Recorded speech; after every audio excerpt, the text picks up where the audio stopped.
And now the next case. All parties in the matter of Castile versus Garcia. Step forward, please. 24-year-old cook Stephanie Castile is suing her former roommate, 23-year-old nursing assistant Angie Garcia, for an assault and for the return of property. Angie is countersuing for unpaid rent, utility bills, and damage to her property. Miss Castile, is this your daughter? Yes, ma'am. Is she necessary to be here today? She witnessed the defendant attacking me. Would you take her outside, Bud? Sure. Thank you. Come on. All right, Miss Castile, according to your complaint, you moved in with your child to the defendant's home. Defendant also had children. You lived there for a while, and there came a time, an evening, when she was supposed to babysit. You wanted to go out. You went to sleep. She went out. You missed your party. There was an altercation when she came home, and you claim she attacked you and assaulted you. Yes, ma'am. In addition, you say that she has some property that belongs to you from a car of yours that was repossessed.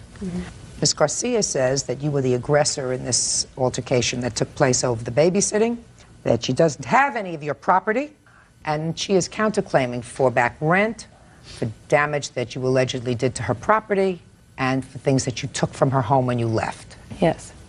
When did you move in with her, Ms. Castile? It was in January of 2000. What was the rent arrangement that you had?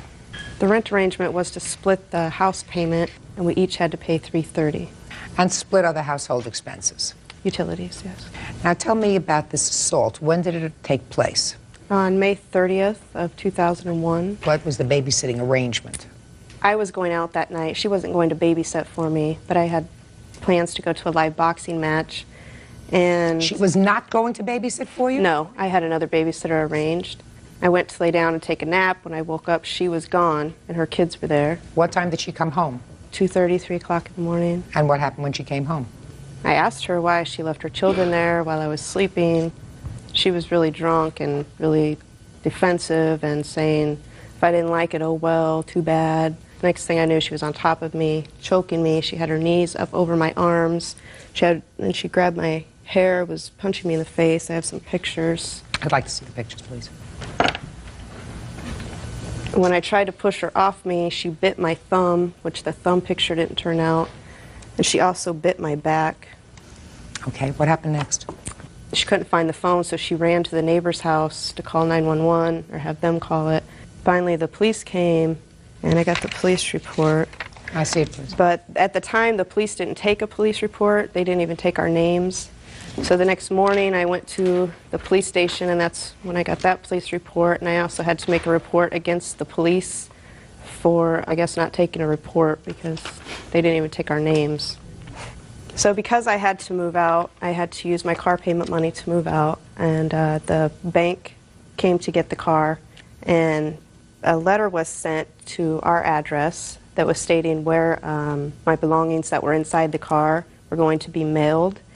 And the belongings were mailed to my boss's house, and she showed up on that day. And how do you know that? He told me that. Where is he? He wouldn't come. You can't tell me what he said, because that's hearsay. Now tell me your version, Ms. Garcia, about the events of May 30th. We were both supposed to go out together, and I had a sitter for our children. Well, she called and said that she couldn't do it anymore. So she was sleeping on the couch, taking a little nap. Who called and said they couldn't do it anymore? My babysitter, my friend Krista. She was going to babysit for both of our children. And she called and said she couldn't do it. I still wanted to go out. As a parent, she didn't want to go. So I put my children and hers to bed, and I went out. I got a call on my cell phone. Where did you go? I went to the bar. I got a call on my cell phone after the bar, about 1. And about 1 o'clock in the morning? And she had left a message saying, I don't appreciate you leaving me with your kids, just going off on this message. So I went home. And she was mad about it, freaking out. Well, you knew I wanted to go out too, blah, blah, blah.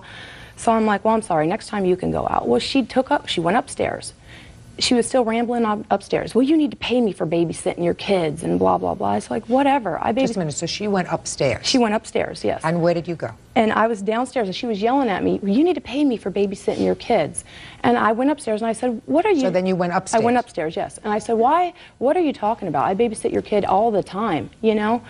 We started fighting, we got on the bed, she kicked me, I flipped over the bed. No, we passed that over. She went into her room. No, we started fighting in the hall. And it Okay. led right, which is, the door was right here. It's just a little What do you tiny mean hall. you started fighting? How did that start? She's like right in my face, you know, yelling at me for going out. And I had apologized several times already, you know, saying, Okay. fine, you can go out next time. I'll watch your kid. I said, it's not like you haven't left me. I heard that already. Yes, so then we started fighting. Started fighting is a conclusion. So far, we're just at the verbal end of it. Miss Garcia. Like, okay, we're face to face, yelling at Yes. each other. Then pushing starts, okay? So then No, you start who started fighting. the pushing? I'm not sure. Maybe me, maybe her, maybe both. I had been drinking, but she was not nice like she's trying to say she was. I don't think she was nice at all. But You I think know. that you had been out and you had been drinking. Yeah. And she was mad because she didn't go with me. Okay, so you pushed her.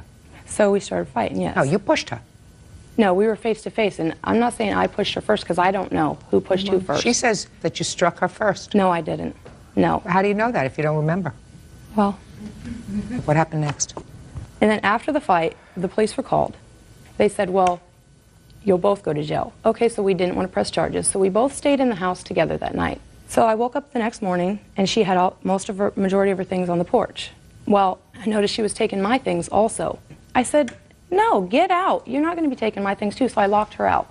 So then she called the police again, and then they came over and assisted or stood there with us while she got the rest of her things. But you claimed that sometime later she came back and she took things that belonged to you, and she also vandalized your property. When Yes. was that? I went out of town, and I got a call from my husband saying that the house, the door was wide open, it had been broken into.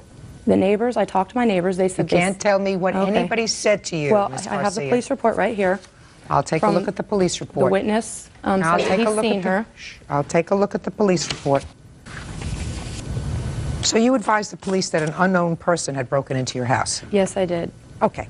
I want to hear what money you say she owes you for rent. Okay, $560. Then For what months? May and June. You don't get any money for June. Did you pay May's rent? Yes, I did. How much did you pay Because I in moved May? out of the last day of May. How much did you pay in May? $260 probably. I don't know. I don't have a receipt. I always she'd tell me what we owed and I'd give it to her and she'd. I gave And that her was a the check. first of the month that you paid Right. rent. I had given her my $280, it was, and she was supposed to pay it. She never paid it and kept my $280, so therefore I had to come up with another $560. Do you have proof that you gave her this money? No, I don't. All right.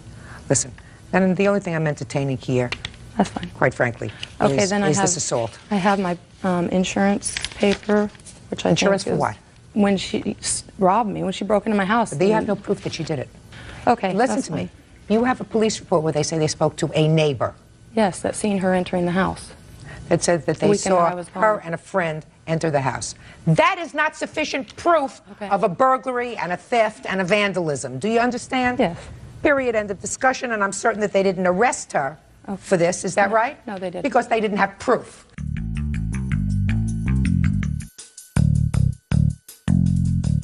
Now, you have no proof for the police to arrest. You certainly don't have any proof for court. I also have a You go gas ahead. bill where we were behind on the gas. That was As of also when? behind when I moved in. No, What? it wasn't. That was also behind when You I moved in 2000. Yeah. And that's You moved in we for were not January behind. of 2000. Yeah, The and bill I was like wasn't. $600 a month to heat the house. So how much were you behind? $424.71 and $332.62. Couldn't add these up? What else? I also have a protection order on her because after I moved out of Omaha, I moved in with my brother. She came down there and just walked into our apartment. This was 9 months ago, and she's nonstop. Well, she better stop. Obviously won't She leave me better alone. stop. However, Miss Garcia, you assaulted her. I know. You had had a little too much to drink. You followed her upstairs, and you were the aggressor, and that's unacceptable. So forget your $378. That's going to be absorbed in the judgment that I'm entering for the plaintiff. What's the value of the property that you say was taken? $1,800? Well, I'm going to deduct that from the $2,300 you're suing for. So that means that you are seeking $500 for this assault. Right. Well, you are entitled to that. But from that, I'm going to deduct $378 because that's what you owe for the utilities for the time that you did live there prior to May. I paid on them. Well, let me see. I gave you the electric that I paid off before I left too. That was Let me see. $142. Let me see. $142 you paid? Yes, ma'am.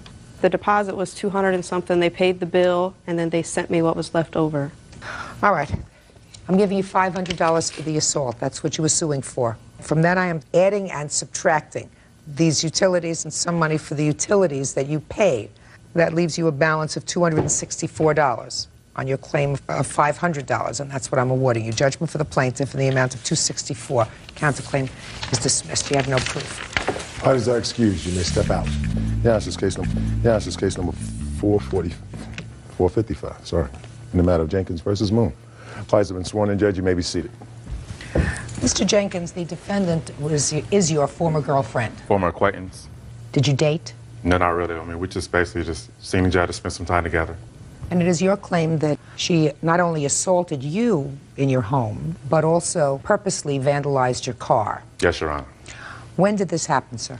It started the night of January 14th, and ended up on the morning of January 15th. And where did it start on the 14th? I came to pick up Miss Moon from her for her place of residence at her friend's house. She had basically presented me this letter, basically stating her demeanor and her well-being. What? I don't understand that. Let me see the letter. Okay, here you go. You went to pick her up at the place where she was living? Yes, Your Honor. What time? It was about 8 o'clock, Your Honor. Were you going out that evening? No, she was basically just coming over to my apartment. For what? Probably just to spend some time. And you would receive this letter before? Yes, Your Honor. Well, clearly, Miss Moon thought that the relationship was more than just being an acquaintance. Sure, Your Honor. So after you read the letter, in which she tells you that she loves you, Sure. and that you hurt her feelings, and that you don't love her back, and that you're not careful with her feelings, then you were taking her back to your house to hang out. We had basically were discussing some confrontations of the letter. You were discussing what? The letter. And basically of my feelings towards her. What did you tell her your feelings were? I do not take love for granted, and I was not going to tell Miss Moon that I love her when I did not do so, and I was not going to string her along like that. So what'd you take her back to your house for? To spend some time. And what happened when you got to your house? Basically, we had continued to discuss some more things. She had basically told me that she had a present for me. She let me open up the present. I seen what the present was. What was it? A tape. A tape, okay. A videotape, Your Honor. Okay. Seen the videotape, and pretty much I knew where she was coming from once I seen the actual videotape. So I assume it was a sexually explicit videotape from the way you're avoiding the subject. I guess that would be a good assumption, Your Honor. Okay. I mean, I try to avoid that, but... Did you watch the tape with her? Yes, Your Honor. And after you watched the tape with her, what happened? Look at me when you're talking. Yes, Your Honor. We had actually became a little bit intimate, but it got to the point to where she was more like, no. Okay, well, why? What's going on? And she had priorly told me about how she had went to go take a pregnancy test that she was happy about, so to say, that she wasn't pregnant. I had seemed very relieved, but then she got upset again. It was more like, well, why are you so relieved? And I'm like, well... And this was the discussion you had on the 14th? Yes, Your Honor. Okay. Now let's move it along to when you say she attacked you. The discussion got to where she left the bedroom, and I followed her out of the bedroom. She continuously was loud, disruptful, yelling, cursing at me. I'd asked her to stop many a times. So we got to the point to where I had asked Miss Moon to leave. I basically was fed up of her actually being very disrespectful. Miss Moon actually taking her time as to where she wanted to leave my apartment. I had basically started removing her things onto my front porch. So she said she didn't want to have sex with you, so you were throwing her things out the door. No. Is that... That's not true, Your Honor. Well, that sounds... I mean, when you cut through all the baloney that you're giving me, sir, you followed her out of the bedroom, right? Because she's still saying no. After you watch this video and everybody's all charged up and their juices are all flowing, at least yours were, she's arguing, you don't love me, I love you, you don't give back, take your stuff and get out. You gathered up her stuff and you threw them out the front porch. That's not true, Your Honor. I asked her to leave my apartment because she was cursing at me, yelling at me, screaming at me, and also banging things on my floor. Something happened in between, sir. If she said no, no, no, I changed my mind, you must have said something. You said, how come you changed your mind? Something along the lines is where, why? What's going on? Why are you acting so differently? And then she started telling me more things about how she had had a discussion with her friends, how she basically had felt that I had never felt for her. Well, seriously, anyway. She was clearly right because you described your relationship with her as one of an acquaintance. True. An acquaintance is somebody, you know, you go in, you meet at a butcher. You say, hello, how are you? How's your family? That's an acquaintance. That's not a friend. Someone who is just an acquaintance isn't somebody that you worried that maybe the pregnancy test, the rabbit died. That's not an acquaintance. It was a little more than an acquaintance. Ah, okay. Just a little more. Let's get to the assault, sir. Miss Moon had finally agreed to actually leave the apartment. And she basically, on my front porch, and she had basically let me know and indicated to me that she had left her glasses in my apartment. I said, well, here, just wait here. I'll go get your glasses. I said, I'm not going to do anything to your glasses. Miss Moon didn't want to hear that. She actually wanted to come into the apartment. And from then on, I had stopped her. And she had continuously brushed past me for the second time. Once she had brushed past me for the second time, it was the points to where I was basically holding her off with my forearm, like so. By doing that, she came past my elbow. This is the weaker part, whatever, and that's where she got to the points to where her head was down, and she had bit me right here on my chest and my shoulder area. Once she had done so, and she was not letting go, it was clear that she was not going to let go. I had needed to get her off somehow. So the best way I knew how at that point was to actually put my hand around her neck. I didn't necessarily choke her, but at the point I held her tight enough to where she actually let go. And once she actually let go, I threw her off of me, and she was basically on the front porch. Once she was on the front porch, she called me some obscenities, whatever, and basically had let me know, well, I'm pregnant anyway, so I hope, you know, you take that, whatever. Stood there, watched her as she walked down the stairs, as while she's yelling and shouting, whatnot, obscenities. Watched her actually break my cologne bottles, which I have here, that she broke over my car. I have a picture of my car. And she basically was kind of like provoking me to come out there and kind of like do something about what she had actually done to my car. Was she downstairs already when she threw the bottles at your car? Yes, Your Honor. How many bottles did she throw at your car? 2. Okay, let me see the damage to the car. It's not necessarily the best of pictures, Your Honor, but however, I can't point They're all out. you got. I also went to go get estimates of how much it would actually cost to get my car repaired. Here's her the estimates.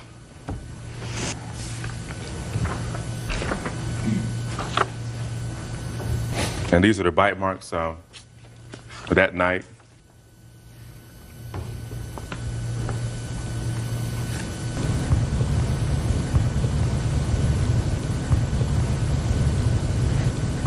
Okay, and according to your complaint, you went and were treated the next day at the hospital or an emergency? Yes, Your Honor. I was treated at Mount Carmel East in Columbus, Ohio. And these are my medical bills.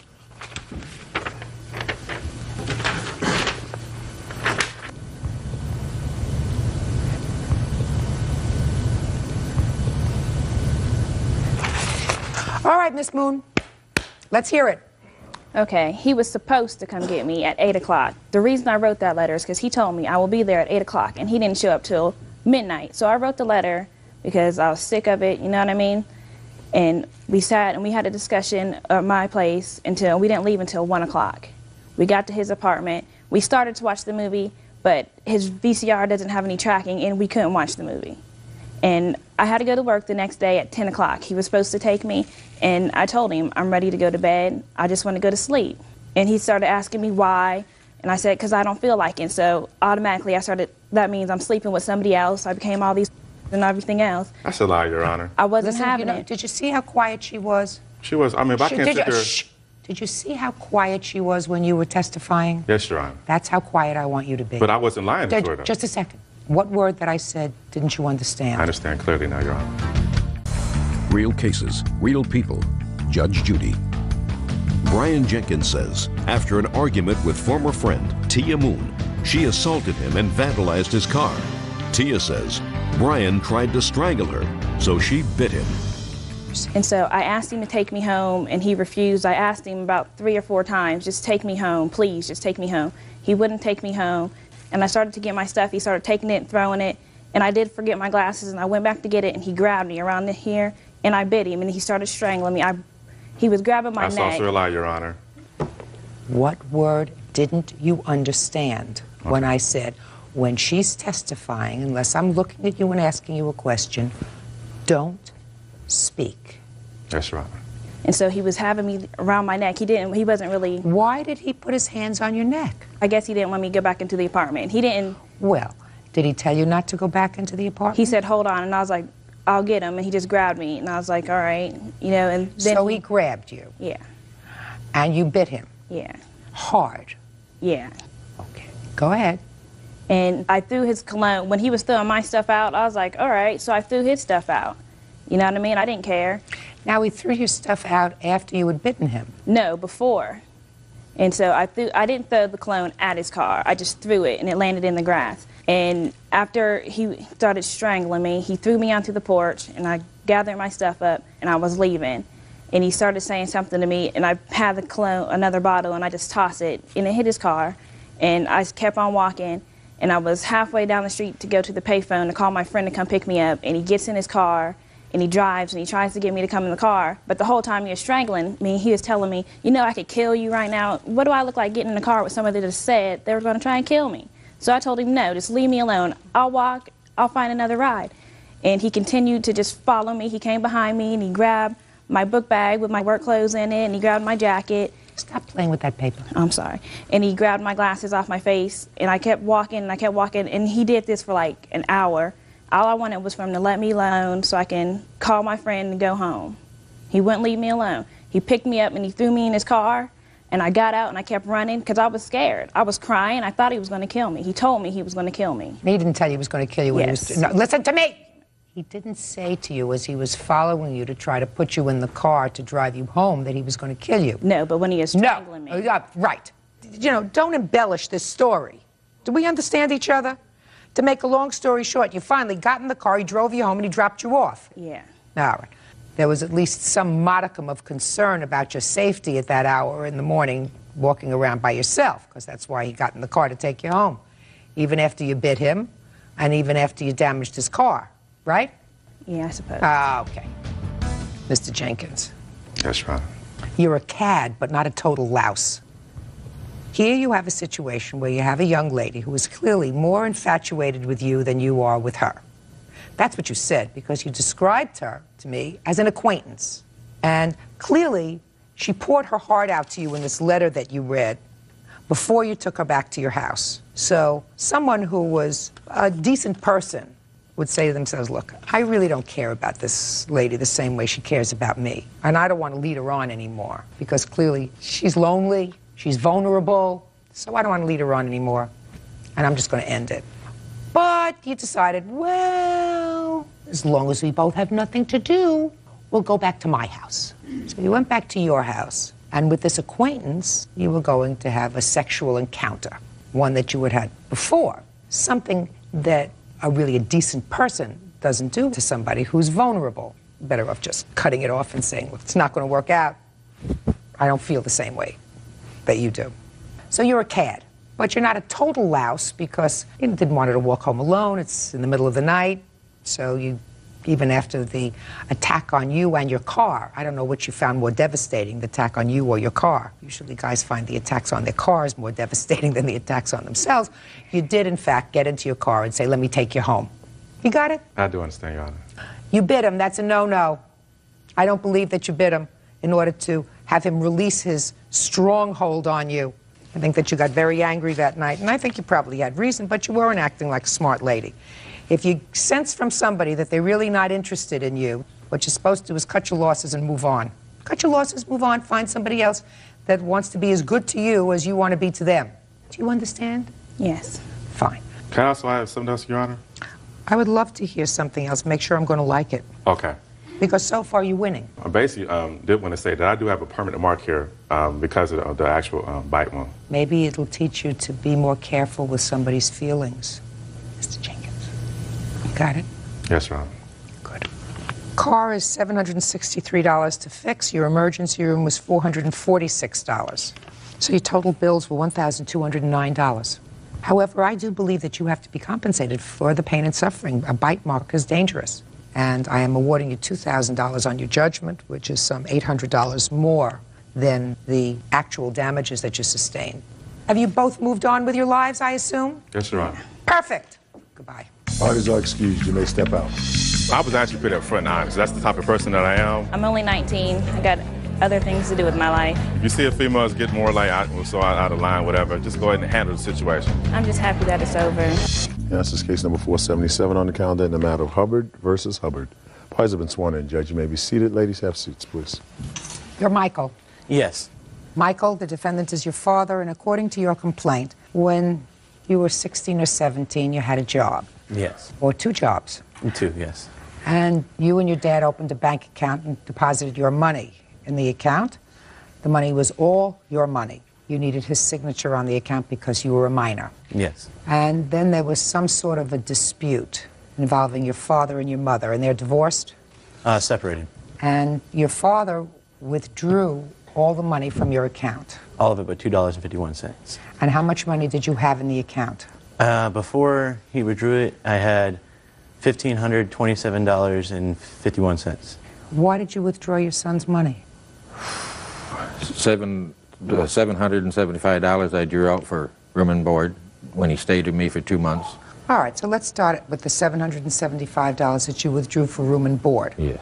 When did he live with you? From June 20th until August 20th. And how old was your son in June of 2001? 17. When did he turn 18? December 11th. You can't charge him for room and board. You're his father. You're responsible for him. Ma'am, he was living with his mother at the time, and he came to, with her agreement, came to live with me so he could work. Before June, I was paying child support. And when he came to live with me, I just figured that I was entitled to the child support back. You figured wrong. You may be entitled to the child support back, but not from him. When this all started out, I acknowledged to him that I was going to do this, and he had I don't care what you acknowledge to him. And even if he agreed that he'd pay you room and board, even if he agreed, which he didn't, you can't hold a minor to a contract. I mean, I never heard of something so ridiculous in my life. Your son worked, he put money in the bank, he was saving for, I don't know, college, future, whatever. You decided later to withdraw money because you figured he owed you for room and board. Outrageous! What's next? What's next? $775. Yes. Room and board. What else did you take out? Me and his mother had a dispute on child support that I owed. We went to court about that. And, you know, in order to get a lawyer, I told him I was going to take some money out to pay for the lawyer. That was because of another situation that was going on. What? His grades in school, that I was trying to get custody back for him. Yes. To make him do better in school. So? And I had to get a lawyer in order to do that. So? You wanted him to pay for the lawyer so that you could get custody of him? No, I did not want him to pay for the lawyer. Well, but he did. That's what you just told me. You took money out of his account so that you could pay for a lawyer to get custody of him. Isn't that what you just told me? Yes, I did. Well, am I correct? I mean, when you cut through all the baloney, that's what it was. But I told him I was going to do this in order to file for custody for him. Well, and when I told him that, he had no problem with it. What do you mean he had no problem with it? He didn't disagree or agree. Mr. Hubbard, what do you do for a living? I'm an electrician, ma'am. Well, let me give you the facts of life, Mr. Hubbard. The facts of life are parents support their children and provide for necessaries for their children until their children reach the age of majority. Then, if they're really lucky, the children will take care of themselves. Only if they're really lucky. Most parents take care of their children even after they've reached their majority. They pay for college, they pay for books, they pay for clothes, they pay for trips, they pay for medical, they pay for dental, they pay for orthodontia, they pay for cars, they pay for gas, they pay for dating. When they're 19 and 20 and 21 and 22, and sometimes even until they're 30. You, on the other hand, want your child to pay for himself, for his room and board, as well as for a lawyer for you. Hello? Michael, your father is misguided. You're entitled to your money back, Michael. Now, I assume at this point you and your father aren't getting along too well. No. And I assume that it will take some time for that to work itself out, if it ever does. Maybe he understands that he did the wrong thing. Maybe. May I say something else, you mean? Yeah, sure. I got custody of him on December 14th, 99. His grades were falling bad. When I finally got custody of him, I made him do his homework, and his grades came up. And then His mother filed, 9 months later, filed for custody back of him because I was being too hard on him. I was making him do his homework. I was making him tell me where he was all this time, anytime he was out. Well, that's too hard on him as far as she's concerned. So she got custody back of him, and I have his report cards here showing that when he was with me, he was doing better, and now that he's with her, he's completely failing. Real cases, real people. Judge Judy. 18-year-old Michael Hubbard says his father, Ray Hubbard, stole money from his bank account. Ray says he needed the money.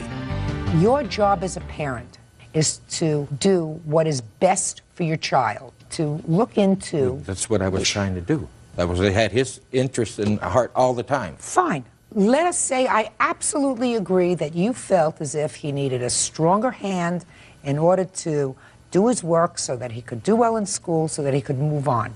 You felt as if you had to, as a parent, fight for custody so that he would do better. Is that fair? Is that a fair statement, sir? No, sir. No, ma'am, that's not what I was doing. I thought that's what you were doing. Well, I am, but as far as his mother is concerned, she won't let him grow up. It doesn't make any difference. Well, you're not listening to me, sir. I said you felt as if you had to do what you did in pursuing custody of him because you felt as if it was in his best interest. Yes, I still do. And you still do? Yes. Good. He doesn't pay for that. You pay for that. That's a necessary, not for him. That's a legal necessary for you. You as a parent are supposed to do the right thing. You felt in your heart the right thing was that he lived with you. You would be a better parent for him at this stage in his life. Good for you. You pay for it. I understand that. Good. Judgment for the plaintiff in the amount of $1,527.51. Thank you. Parties are excused. You may step out. A parent should be more responsible. It was in the best interest of the child. A minor shouldn't have to pay for room and board. I'm going to keep fighting it. Number 449 on the calendar in the matter of Byer versus Borowski. Parties have been sworn in. Judge, you may be seated. Sir, have a seat. Mr. Byer, the defendant was a former employee of yours. She no longer works for you. She was terminated by you. It is your claim that while she was working for you, she misappropriated funds from your business. The defendant says she didn't do it. When did she start to work for you? She started to work for me approximately 4/10 in the year of 2000. And what was her job? She was a secretary office manager. What kind of business do you have? I have a heating and air conditioning company and a real estate development corporation. What were her duties? She would do most of the office management work, write checks, mail letters, type things on the computer, answer the phones, things like that. When was she terminated? 11/18/01. Why? Her annual review was 8/01, and at that time her job duties were lacking in her responsibilities of her job, and she had a poor review at that time. And with that review, I also began noticing that she was having many problems with taking paper, faxing copies of her husband's job resume, and stealing other items. What other items? I have some evidence here. We have QuickBooks. She was writing rebate checks to herself so that she could get the checks rebated in her own name. That is totally untrue. That's not what you're suing her for. No, but it's part of the history of the evidence. Okay. When did you discover that she had used company funds for her own purposes? In February of the following year. February of 2002. Okay. Let me see proof. Here's evidence of the order form.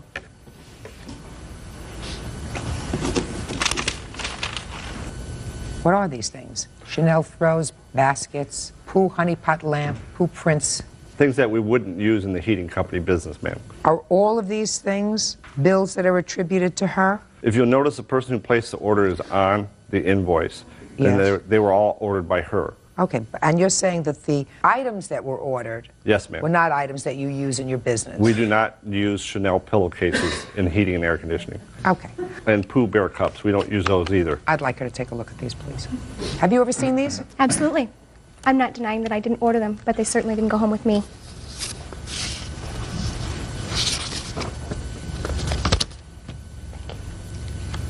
So you're not denying that you ordered these things? Correct, ma'am. And she would order things from this company for your business, but you say not these things. No, we don't ever use that supplier. There's nothing that we could ever order through them for our company. So you never used these people? I didn't know the company existed. Ms. Borowski, you ordered them? Correct, ma'am. Why? To the best of my knowledge that I can recall, I must have been asked to order them by Mr. Byer. I did a lot of ordering of a lot of different things. On an occasion that I can recall off the top of my head, I ordered a necklace for his girlfriend's birthday on company funds. There were several things that were ordered through that business that were on company funds. My husband, which was working part-time for the business, in fact, did deliver to Mr. Byer's home. Lots of things would come in and be delivered to the business and would go to his home. Madam, when somebody asks you in your capacity as office manager, I mean, there are a lot of things here. There's not one or two items. There are a lot of little items. But you would get an order form for these things, correct? They were all ordered over the internet. In my research and finding out what happened after the fact, I talked to the company. I had them send me copies of the faxes, which I have here, of what happened. She ordered them during the day on the internet at the office because it came to the internet address of our office. And the internet address is Jessica Borowski. And I have that here also. Not your company. She used the internet office name Jessica Borowski on our internet at the office. Why did you do that? I can't recall ordering anything off of the internet. Can I see? And they will not ship unless it's to an office. These were all done within a relatively short period of time. Excuse me, they were all ordered the same day. The shipping dates are different, but they were all ordered on one order. And how I found out that I was liable, the bill kept coming for the shipping charges. And at what time, when the bill kept coming, I kept sending the bill to her house. She refused to pay the bill. I saw my company name of GBR on the invoice, so I opened it up and found out that it was billed to me. I called the supplier up to find out what happened. And they told me, well, it was ordered during the day. Your company is responsible for the bill. I said, I never ordered these items.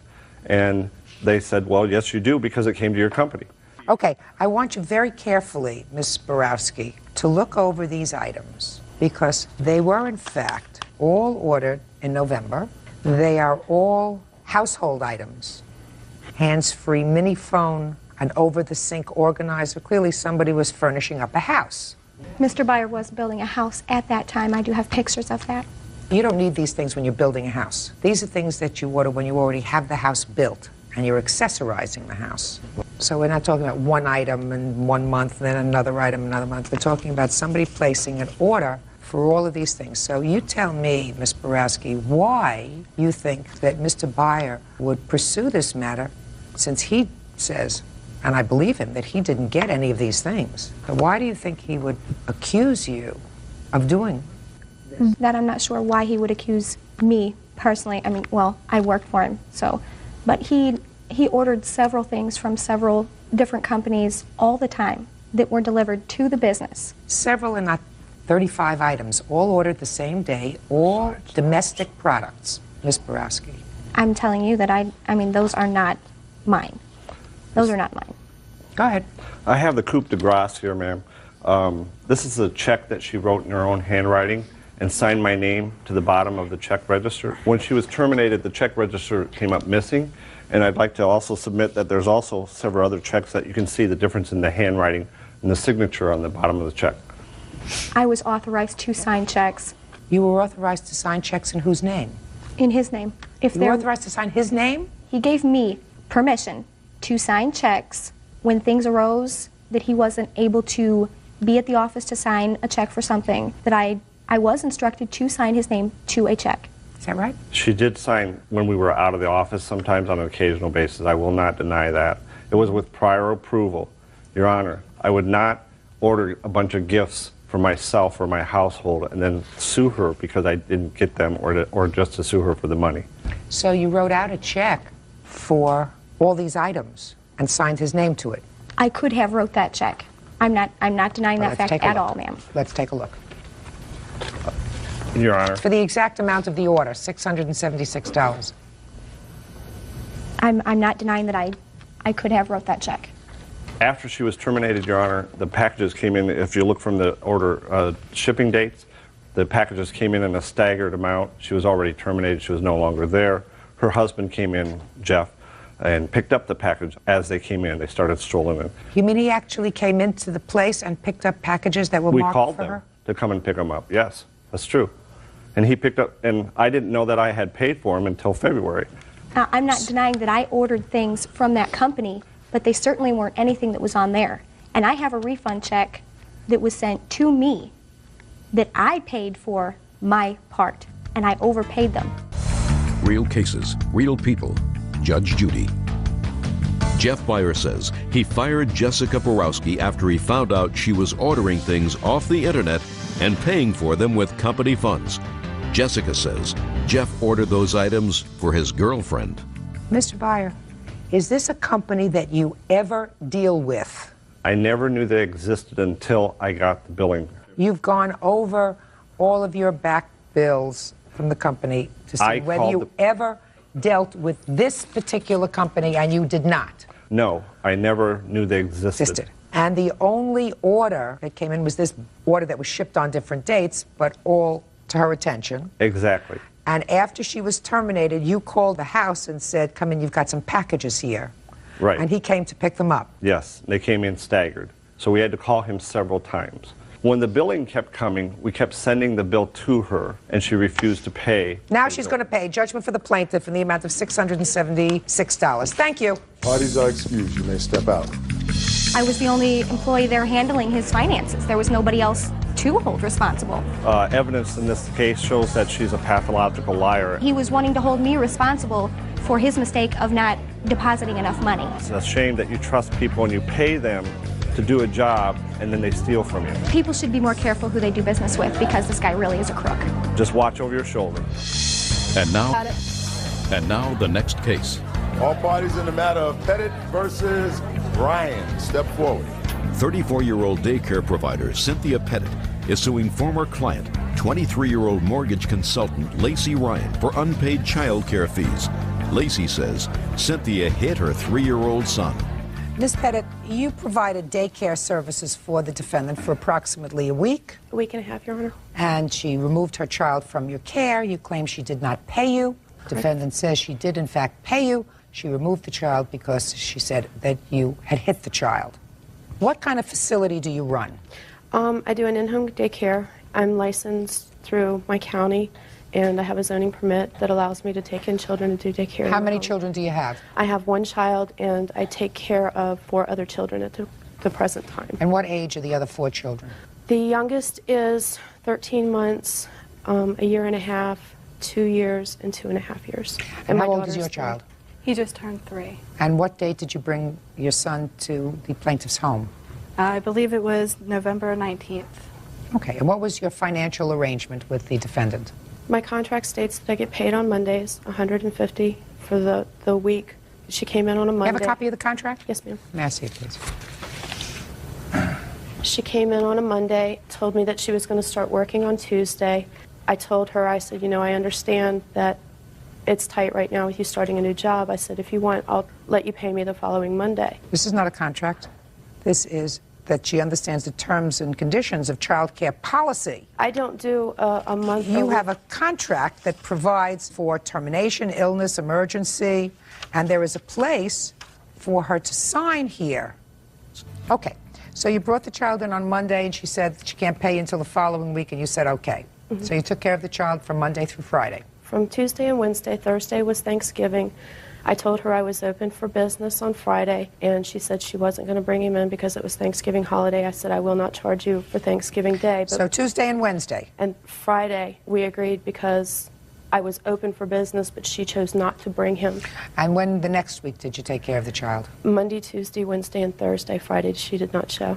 So you actually took care of the child for 6 days. Is that right? Yes, ma'am. Okay. And you say she did not pay you any money? No, ma'am. And you say you paid her money? I paid her for the full 2 weeks, even though she didn't watch him for the full 2 weeks. Prove it. I paid her in cash. Well, tell me about it. She watched him the first week, Monday, Tuesday, Wednesday. I think Thursday was Thanksgiving that she didn't watch him. Well, Thursday is always Thanksgiving, or Thanksgiving is always on a Thursday. So, but the rest of the week I didn't bring him. And the arrangement was to pay her the following Friday when I got paid. I took him Monday, Tuesday, and Wednesday. When I took my son there, he started screaming, no Cindy's house, no Cindy's house. I took him anyway. I picked him up early that day. When I picked him up, he was crying. He said he didn't want to go back. The next morning, I went to take him. That was a Thursday. As soon as we pull up, like in the same vicinity as her home, my son, he's 3, starts screaming, no, I don't want to go to Cindy. Cindy hit me like that. Cindy hit me like that, like 4 or 5 times. So I turned right back around, took him home, ended up quitting my job because of it, because I didn't want my son to feel threatened. That Friday, my girlfriend came down, got a cash advance from her credit card, gave me $300. We were at my house. Robert was there, and me and her drove over to Cindy's house. I had 3 $100 bills in an envelope. I knocked on the door, handed it to her, and walked away. Monday, I didn't show up. She called and asked where he was. I said, I'm not bringing him back. He says that you hit him. Let me tell you why I have reservations about your story, Miss Ryan. Because according to you, on Thursday, you did not bring the child there because you said your son complained that the plaintiff had hit him in the mouth. Mm-hmm. It doesn't ring true to me that even though your son said that to you, the next day you would make arrangements to go and get $300, which is 2 full weeks of daycare when the child was only there for 6 days, and just walk up to her house without so much as a call. She didn't call you. Well, she had been calling me prior to that, all day Thursday and Friday. She had called me, and she called my boyfriend, Robert. And what did she say when she called? She said that she was going to take us to court. We can do this the easy way or the hard way. Why was she going to take you to court? Because she wanted, I told her that I would pay her on Friday. I didn't get there till 6:30, court till 7 at night. We weren't even home. All I have day, records of she her called phone calls there. of what was said between whom and how many times I had been hung up on. My husband was there when they were hanging up the phone. We actually used my husband's Nextel to make the calls because when we were calling from the house, they would not answer the phone. Well, you prepared these? Yes, ma'am. Oh, I don't want to read them. Okay, Ms. Pettit, you do not have a signed contract with her that requires her to give you any notice at all. You may think you have a contract, but you do not have a signed contract. So forget the notice provision. By the way, Ms. Ryan, did your son start daycare again anywhere? Yes, he's in kindercare now. And when did he start kindercare? The week of December 22nd. So it was really just for a few weeks that he was out of daycare? Mm-hmm. Okay. And you had quit your job, you said? Yes. Are you back working now? Yes. Okay. She took care of your son for 6 days. 6 days at $30 a day is $180. That's what you owe her. Judgment for the plaintiff. That's all. Parties are excused. You may step out. Now, this is case number 508 on the calendar in the matter of Britton versus Simmons. Parties have been sworn in, Judge. You may be seated. Ma'am, have a seat, please. Miss Britton, you've known the defendant a long time and you were friends. According to you, you claim a series of loans to him. He says that you did buy some Christmas gifts for him and for his children, but none of this was by way of a loan. It was all gifts. Is that right, sir? Yes, ma'am. Okay. How long have you known him? About 10 years. And when for the first time do you claim you gave him a loan? In October of 2001. Tell me about it. Him and his friend had went out to a club and he was too intoxicated to drive. And his friend drove his car and they got pulled over. And his friend was on a restricted license and they towed his car. And he did not have the money to get the car out of tow, so I let him borrow. So you weren't with him? No. He contacted you in some way. How did he contact you? He called me the next day after it had happened. And what did he say to you and what did you say to him? He was just like, babe, my car got towed, and he was just going on and on. He was really upset. He called you up and said, babe, my car got towed. Mm-hmm. And told me the story of how he was too drunk to drive and his friend had drove the car. They got pulled over and could I come get him? And where was he? He was at his mother's house. So did you go and pick him up at his mother's house? I went and picked him up. And where did you take him? He dropped me off at my cousin's house. So I spent the day at my cousin's house and he came back and got me later. So he took your car? He took my car. She willingly gave me the car. It wasn't. Oh, I'm sorry. I still didn't hear anything about money. What caused you to go and get the money? He said, I do not have all of the money to get my car out of tow. He had about $100 and maybe $50. It was about $300 and something to get his car out. He said, can I borrow $200 until I get paid, which he got paid that Friday. So can he borrow the money until Friday to get his car out of tow? And you said yes? Yes. Okay. When was the next loan you made to him? Christmas time. Tell me about that loan. The loan came about when it was coming time for Christmas, and I knew he's a waiter. He does not make that much money. Hold on, man. First. And so he hadn't already paid me the other money. So in conversations, I would ask him about the money. What happened when the 2 weeks went by? You said you was going to get paid in 2 weeks. Okay. You didn't get your money.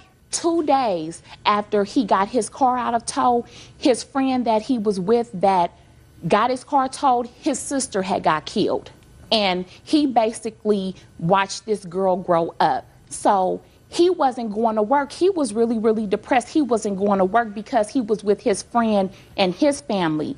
So at that point, I understood that he wasn't going to work to make any money to pay me back. So what happened Christmas time? So this whole time, me and him are dating. I'm around his kids and everything. So I'm asking him, you know, when is he going to start doing his Christmas shopping? I don't know. I don't have the money right now to go Christmas shopping. So I asked him, well, do you want us to just go on and go, and then when you get paid, you can just pay me when you get paid for whatever we get? Because Christmas time, you have kids. You do not want to wait till the last minute to go get their presents. By the time he was gonna go. Miss Britton, so you gave him your credit card and you went out. No, I didn't give him my credit card. So you gave him cash to go? No, I went shopping for the kids. You did? I went shopping for the kids. That's a nice thing. Yeah. You don't get paid back for that. Well, evidently. Evidently, I'm telling you, if somebody borrows $200 in October and then gets very depressed and doesn't go to work for a couple of months, and then goes back to work and has no money not only to pay you back, but you decide that the children should have Christmas presents because it's coming to be Christmas and it's a nice thing for the children to have Christmas presents. If you go buy them Christmas presents and sign the card, "Love, Daddy," that's your problem. I didn't sign any card. Fine. You just gave it to him and he gave it to the children? He came and picked it up and he gave me some money that day, actually on the clothes that I had bought. Good. So let's deal with the $200. Let me hear, Mr. Simmons, about this $200 that she gave you to get your car out of tow. Please stop smiling. What happened was my car did get towed. I tried to do the right thing by not driving under the influence of alcohol. I mean, you know, and I didn't know my friend didn't have a valid license. He had a license. I don't give a rat's behind about the circumstances, I know. sir. You took $200 from her to get your car out of tow. So I want you to tell me how that came about. Well, basically, it came about is, to make a long story short, as long as I'm spending time with her, I can have what I want. When you got your car towed, first of all, your Yes, ma'am. smiling irritated me so badly. I just I apologize. threw my joint out. I apologize. I apologize. Mr. Simmons, listen to me very carefully, sir. Your car got towed. You weren't with the plaintiff. Right. At some point, she had to find out that your car, stand up, that your car got towed and that you didn't have money to get it out. Right. So how did she find out? She called me that morning, and she's like, "What's wrong with you? Why you sound like that? This and this and that." And I told her what happened. So you told her that your car got impounded. Yes, ma'am. And what else did you tell her? That, you know, I don't know how I'm going to get it out, whatever, you know, we'll do and whatnot. And she What offered... do and what not? What does that mean, what do and what not? I got to figure out a way to get my car out. Oh. Because I have to go to the police department and talk to the chief or whoever handles that and let them know, you know, like a little hearing and tell them, you know, I wasn't trying to drive an influence, all that stuff. And then, you know, she was like, well, you know, if you need it, you can, you know, you can have it. And there was no problem, you know. Actually, she took me to the police department 2 times in one day to try to get the lift for my car. Isn't she a nice person? What have you done for her? Well, you know, I helped her mom move before. No, not her mother. What did you do for her? I washed her car. That's very nice. If she needs anything, you know. No, what did you do? Not what if she needed. I want to know. Whatever she needed me for. Tell me. Give me, other than washing her car, sir. I don't have finances, so I really haven't did nothing financially for her. What other things did you do that were nice for her? Did you ever give blood for her? No, my blood's not, no. No. Did you ever take her someplace when her car was in repair? Well, she's always had a car. Okay. The answer would be no. No. Did you ever drive her to work? No, but I've driven her places. Tell me about that. Like out to eat or to the mall or things like that. You mean when you were going together as a couple? Yeah, exactly. As opposed to her running alongside your car, you actually drove in the car together. Luttrell says it only became alone after he stopped seeing her. Now tell me about the harassment that you're complaining of, sir. First, I almost lost my job for her calling my job all the time. I have a write-up from my job. You know, my boss telling me if she keeps calling, you know, we're going to have to let you go. And well, what about maybe your boss said he would let you go because you hadn't shown up for work so much? No, actually, that was all taken care of and everything. He It had really no was. problem. Listen, I mean, I called my boss crying on the phone about my She wants her money. You should have given her money. She would have stopped calling you. Yeah, but yeah, at but the same nothing. time, what about when she pulls out a bat on my car? What about it? One morning I come home and, you know, I have a female friend with me and everything, and she's at my house because her and my aunt are good friends, and I let her, you know, well, I didn't let her, but she was in my bed sleep. So me and my friend, we come to the house, and I see her in the bed, so I said, well, we can't go in there because my friend's in the room sleeping. So she's in the other room, I'm in the restroom. She busts in the restroom, cussing me out, this, and that. Before I know it, I comes out the restroom, she's leaving, and she comes to the other driveway of my house and pulls out a bat like she's going to hit my car with a bat. Let me ask you this question. This friend that you were with was a lady friend? Yes. She the mother of any of your children? No. If she hadn't been sleeping in your bed, sir, would you have spent the night with this lady friend in your room? Probably. Probably so. Probably. Probably Mr. so. Simmons, you have to act responsibly.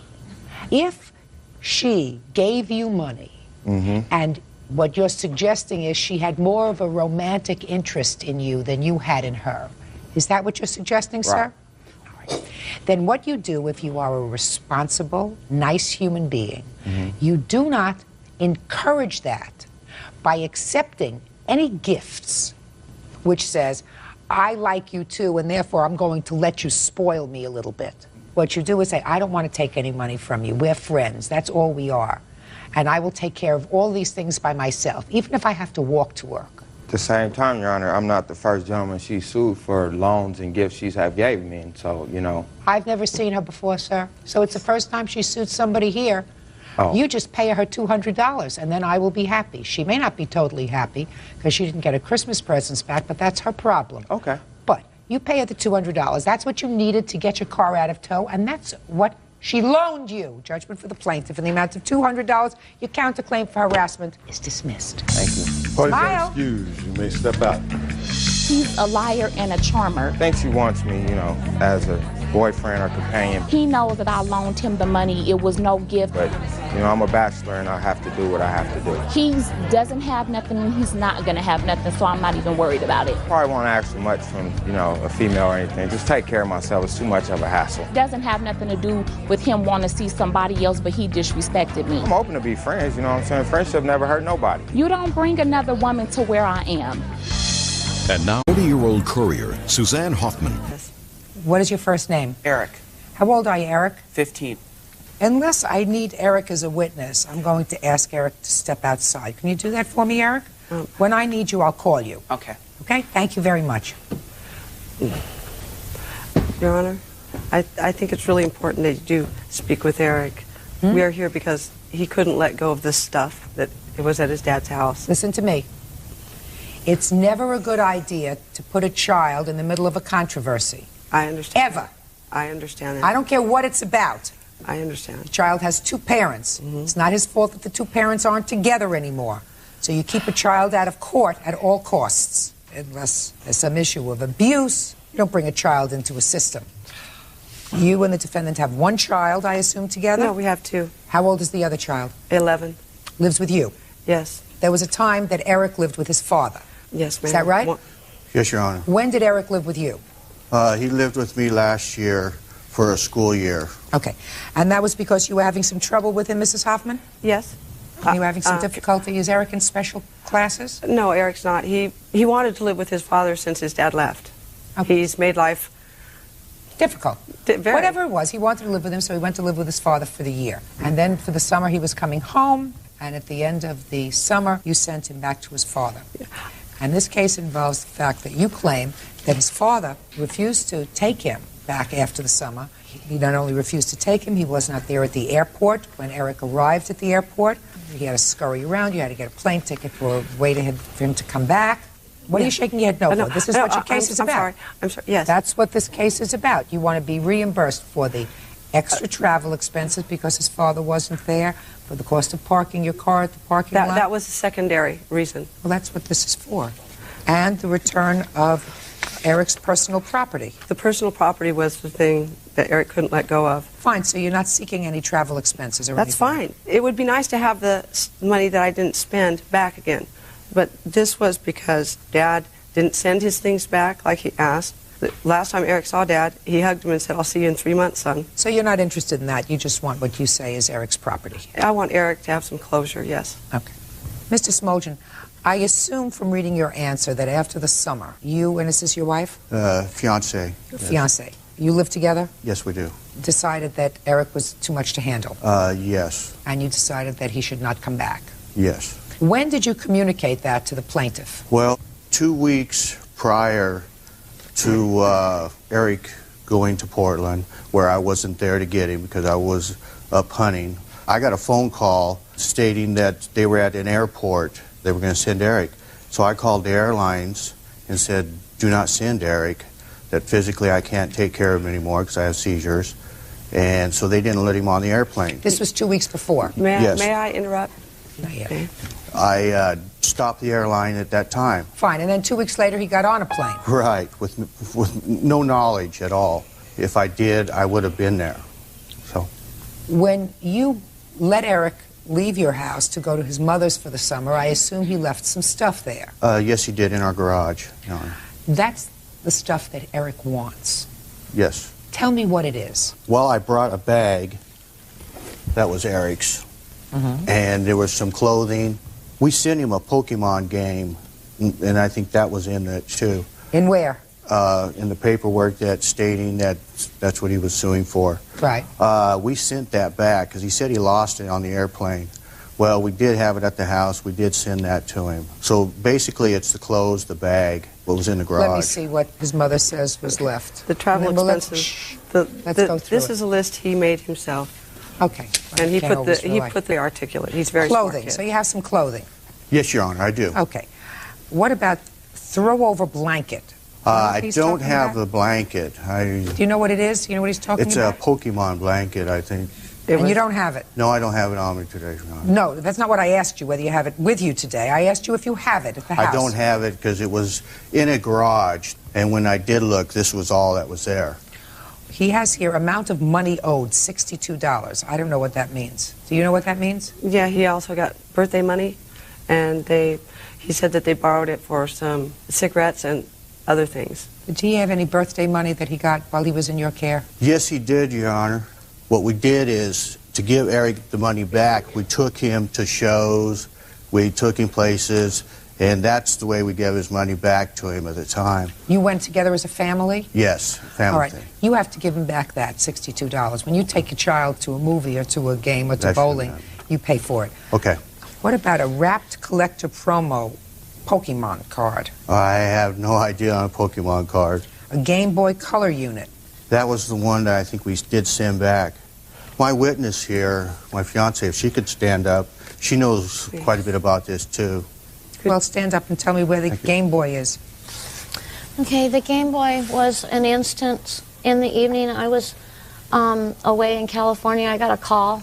Where is it? It should be in the garbage, ma'am. It was broke because Eric refused to put it away when he was told to. And what happened to his it? father took it out of his hands, and it slipped out of his father's hands and went onto the floor. At that time, the screen was broke on it.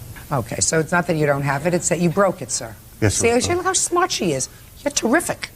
All right, so you're home for Game Boy. Yeah. Sega game system and 5 titles. Do you know about a Sega system? Sega System came up with him from California, but it's nowhere around us. I have no clue. We bought him a Nintendo 64 because the Sega wasn't adequate enough for him. From October until June, I have no clue what he did with his game, ma'am. Where is the Nintendo 64? He took it home with him He to his did? mother's, yes. You have the Nintendo 64? The only Nintendo 64 that's at our house was the one that had been there. You have a Nintendo Yeah, 64? we have one. We have Good. one. Judge Judy continues in a moment. She didn't send everything back when she sent him home if there was no intent listen for to him me. to be back. Stop with the nonsense. This is nonsense here, madam.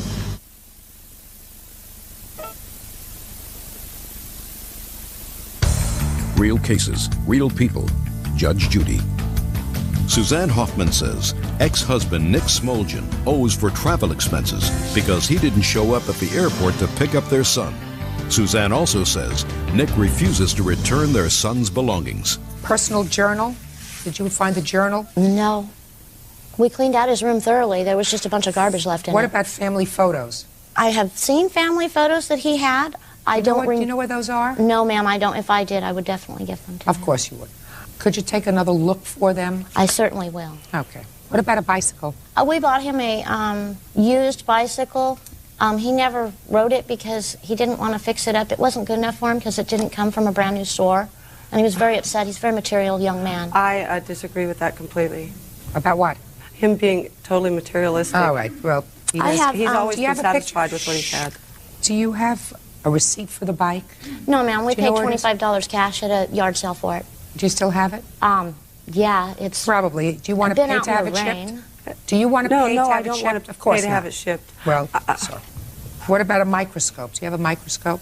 No, ma'am. He got one for Christmas, but I have no idea where that is at this time. I could look through the stuff in the garage that we couldn't bring. I mean, we just brought what we could on the plane, which is a special backpack that his mother did send him up with. She sent him with 2 duffel bags and some clothing. And that's why I'm wondering why she didn't send everything back when she sent him home if there was no intent for him to be back. Stop with the nonsense. This is nonsense here, madam. Okay. Miss Hoffman. I'm sorry. It's Judge Judy, nonsense.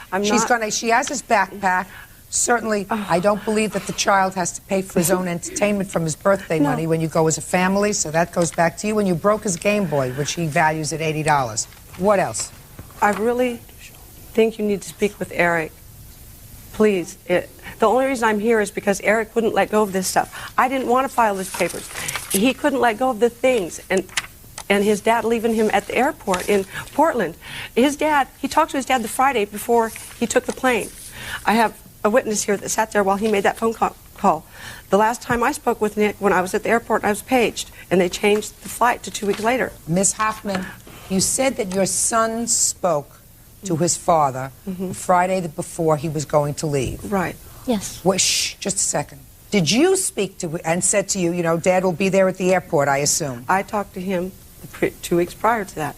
2 weeks prior to that was when you were going to send him before, and he told you not to send him. After that, did you confirm with him that he would be there to pick him up 2 weeks hence? Did you confirm that with him? Yes or no? No, not me personally, because... Just a sec. Well, I'm talking about you personally. No, I did not speak to Nick personally. So your son did? Yes. That was a mistake? I guess so. Well, that was a mistake. May I address that issue? Just a second.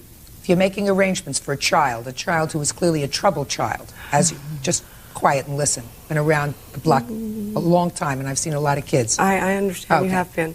Good. So, if you're making arrangements for that kind of a child to be transferred and traveling alone, you don't rely on the 15-year-old who vacillates between who he wants to live with. No. To just listen to me. Yes, I'm listening. You don't rely on that child to make the travel arrangements with his father. You get on the phone with his father or the fiancé with whom he lives and make clear arrangements when he's coming, what time the plane is going to arrive, what time he's going to be there. You didn't do that. I did that. No. I didn't do that 2 days before the flight. I did that 2 weeks before the flight. But I did that. Eric's really a very smart kid. Miss Hoffman, one cannot assume that a father who agreed to take custody for a year of his child, hadn't lived with him, and was clearly giving you, who were the custodial parent, a lot of trouble, and then desert him purposefully at the airport.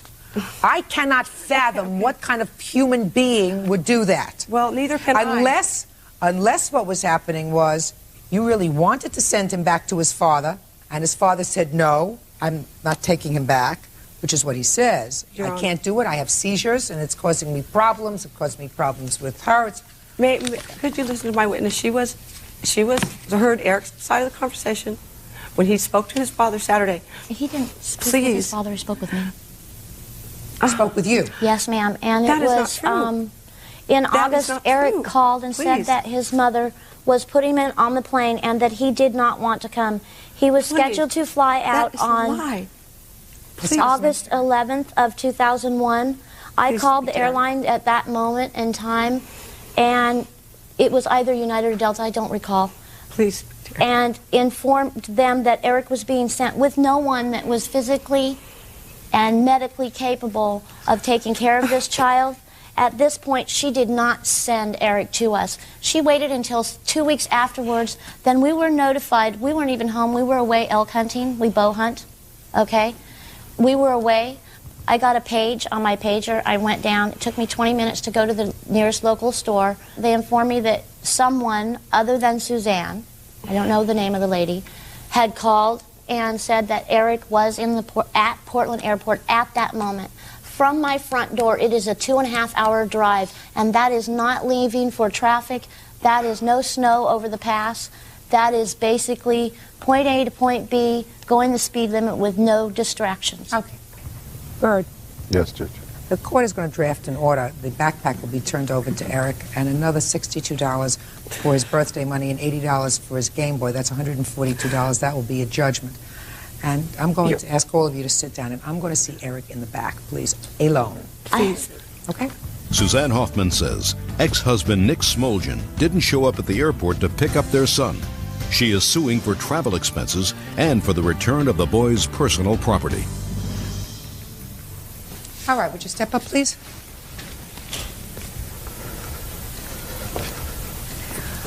I will briefly tell you what I told Eric. I said that just because people are parents don't make them perfect, and that I believe that the fact that you weren't there at the airport to pick him up was a case of real miscommunication among everybody. And if, Miss Hoffman, you don't buy into that, that's your problem. I know. Why don't you be quiet and listen? If you don't buy into that, that's your problem. But if you want to do anything to protect your son and make sure that he feels as if both his parents care for him, then that's the story that you'll either start to believe or you will start to project. Because the fact that you have let him buy into this sense that he was totally rejected by his father by leaving him abandoned at the airport doesn't make him feel any better. It may make you feel better. No, it doesn't make me feel better. Why don't you just listen? You are not receiving. I don't care what the truth of the matter is. What I'm telling you is any child that is made to feel that they were abandoned doesn't make them feel good. Now, I have said to Eric, I don't believe, after hearing his father, that there was a purposefulness on his part of leaving him stranded. And I hope he believes me. And if you do anything to dissuade him from that belief, you are not being a good mother. Period. End of discussion. And I don't care what the truth of it is. I don't care. It's my sense. And that's what I told him. I also told him that you, Lynn, because he seems to like you. I love him very much. He seems to like you very much. You are going to do your best to look through the garage, which he acknowledged has a lot of people's things in it, and look for some things that have sentimental value to him. The pictures that he talked about, and whatever other memorabilia that you see there that looks as if it belongs to him. It will go a long way because circumstances change. This year, Mom's the gardenias. Next year, it could be Dad the gardenias. So we want to keep all these lines of communication open. So I want you to do me this favor and go through everything. Yes, ma'am, I certainly will. And anything that you find there that's not mentioned in this order, I will get to it. You'll put it in a box and mail to him directly. The backpack, he was pleased to hear that you brought. I told him that you were going to reimburse him for the $62 of his birthday money and for the Game Boy that he says you smashed. So that's $80. And we also purchased. So that is a judgment on Eric's behalf. For $142, the backpack will be transferred today. Also, he has some clothes. Yes? Yes.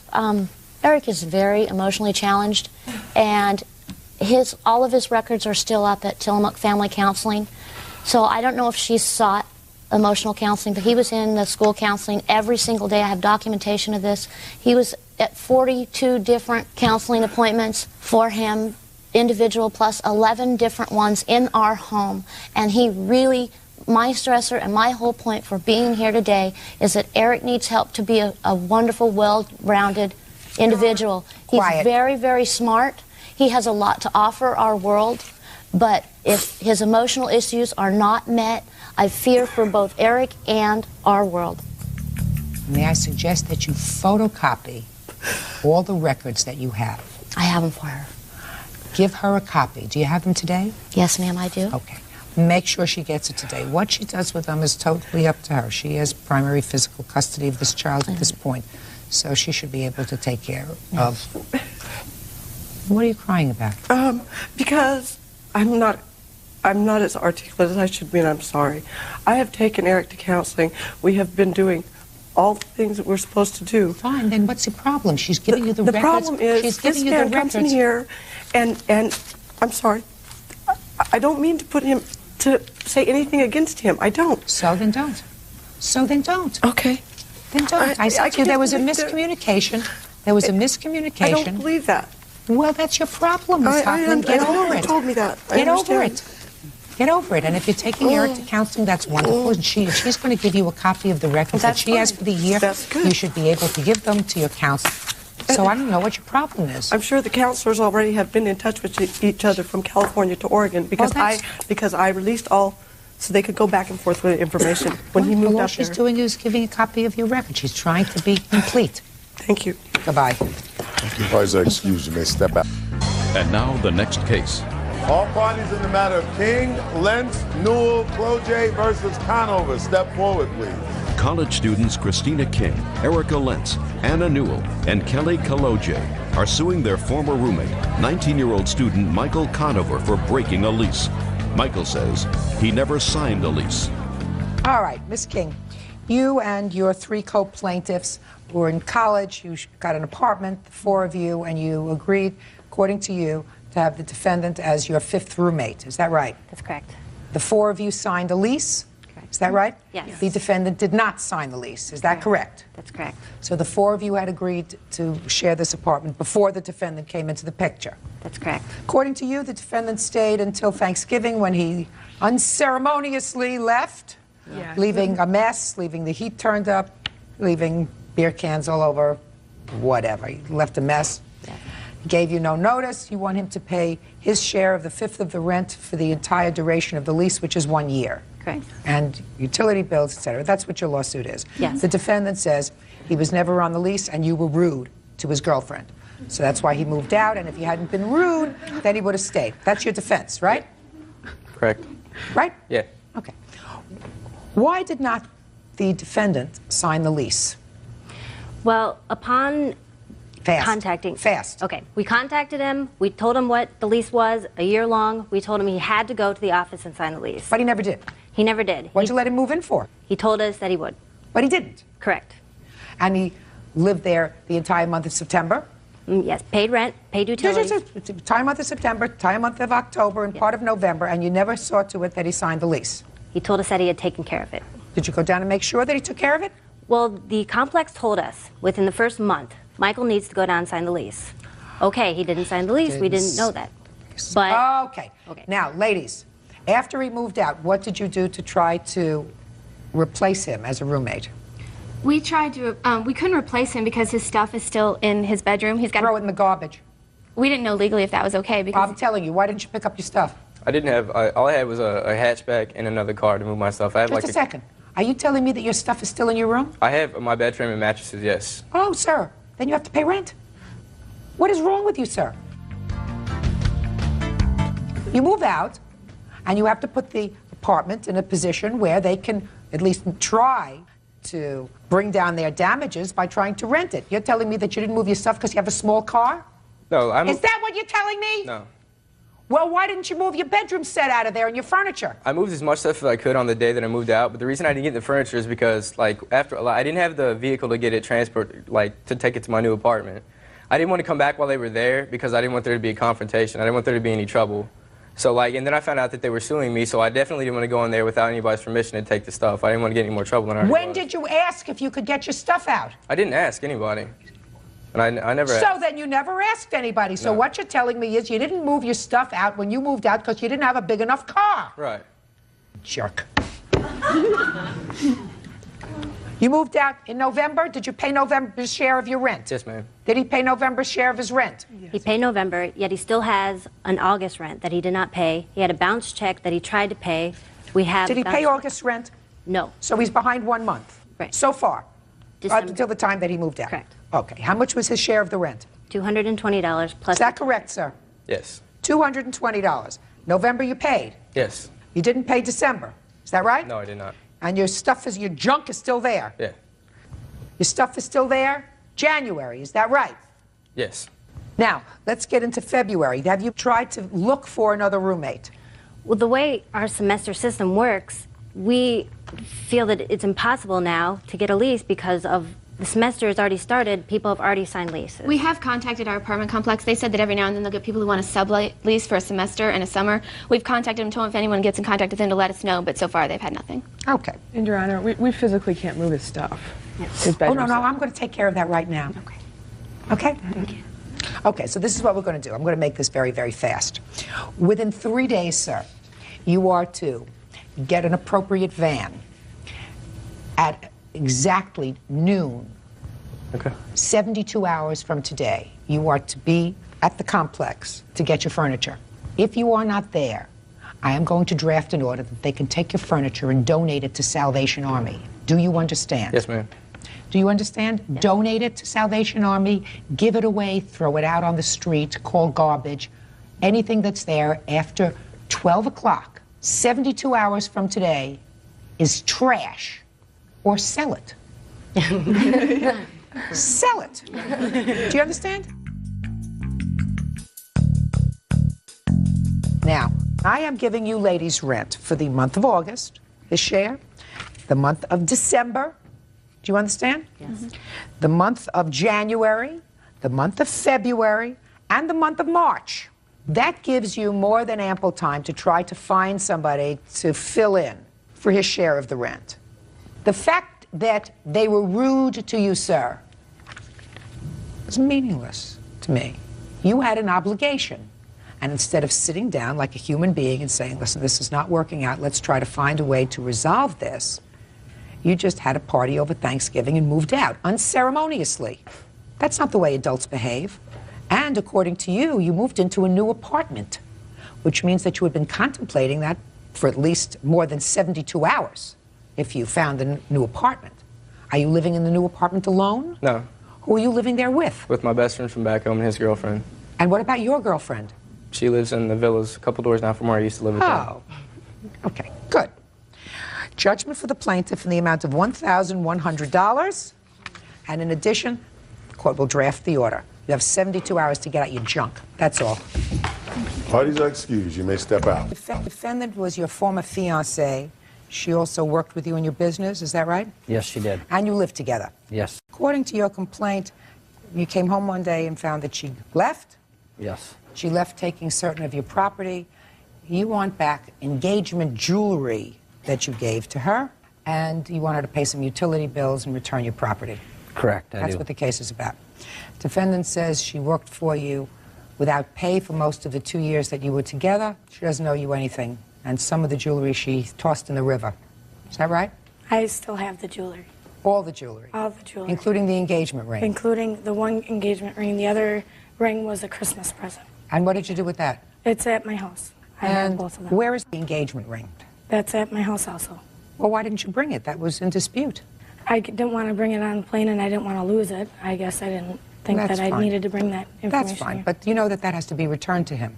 Okay, yeah, that's fine. I offered to do that. I offered to give everything back. Now tell me about the engagement ring. Big, small, how much did you pay for it? The engagement ring that I gave her was $1,000. Describe it to me. It's a half-carat diamond ring. I bought it from a guy I know up in Okay, is that the engagement ring that you're talking about? Yes, but he did not pay $1,000. I don't care. He's not getting money. He's getting the engagement ring back, and you're going to give it back to him. Yep. All right, so the engagement ring you get back. Now, let's talk about this engagement jewelry. Okay. What it actually is, Your Honor, it ain't a engagement in jewelry. What she did is when she moved out of my home, I bought her a necklace. Okay, it was a 28-inch gold Duragold necklace. It was a gold necklace. You bought her a gold necklace. I bought her one and I bought myself one. She took both of them. Okay. She took both? Both. No, she can't take yours. Did you take his necklace? He never... Yeah, but did you take his necklace? Yes. So far, he gets back his necklace. Listen to me very carefully. Yep. His necklace and the engagement ring. Okay. What else? How easy this is becoming. Easy.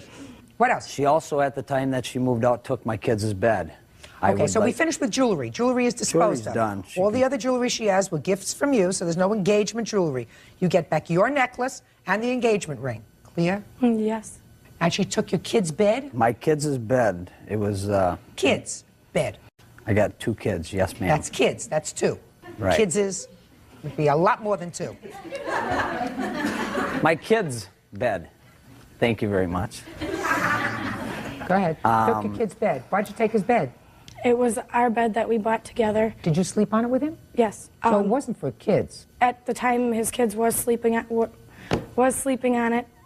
He had another bed at our old house, which was a bunk bed that was for his kids. That bed that he is talking about, I purchased with my friend Renee. She was a witness. He gave me cash to go receive that for us together. We were together for 3 years. Everything was mutual, everything. What kind of business were you in? I own my own towing business out of St. Paul, Minnesota. Yes, and ma'am. what kind of work did the defendant do for you in the business? She was doing anything she wanted to do. I mean, if she did entering stuff into the computer once in a while. She'd answer telephones. Okay. You know, it was stuff like that. She'd You run. work out of the house? No, I own my own shop and everything. Yeah. Did she go with you to the business? Yeah, she'd be there at the business. But I don't need any help. Absolutely. So she went with you to the business. So sometimes she would Yes, enter she things in did. the computer. Sometimes she'd file. Sometimes she Yes, would she did. answer the phone. So she worked. How much did you pay her every week? It all depends How on... much did you pay her every week? Right away in the beginning, she didn't get a whole lot. She didn't. When she came to me with 2 bags of clothes, Your Honor. How much did you pay her? In the beginning, she probably got about $200 a week. When you say the beginning, you mean the first 6 months or the first year? Well, probably the first year she got about that. Okay, so the first year you paid her $200 a week. Yes, ma'am. In cash. Yep, and she didn't have to pay no bills at the home. She didn't have to pay for a phone bill. She didn't have to pay for a vehicle. She didn't have to pay for nothing, Your Honor. She didn't have one payment. Okay, so this $200 was just her spending money. Exactly. Fine. What else do you say she took of yours? I got a list about this long, Well, but I'm not I worried. want to tell you something. Cull it down. Exactly. What I'm really looking like for, this, not like this. What I'm looking for is my kids' bed given back to me, and then I want my bills paid for at the home, okay, Your Honor? What bills? I thought you told me she didn't pay any bills. After we moved into our new home in March of this year. I thought you told me she stayed with you and you took care of all the bills. Up until January 1st. January 1st of this last year, 2001, I sold my business, okay? January, February, March, April, May, I paid the bills at the home. June, she started paying bills at the home. June, July, August, September, October, November Why were did she her start paying bills? responsibilities.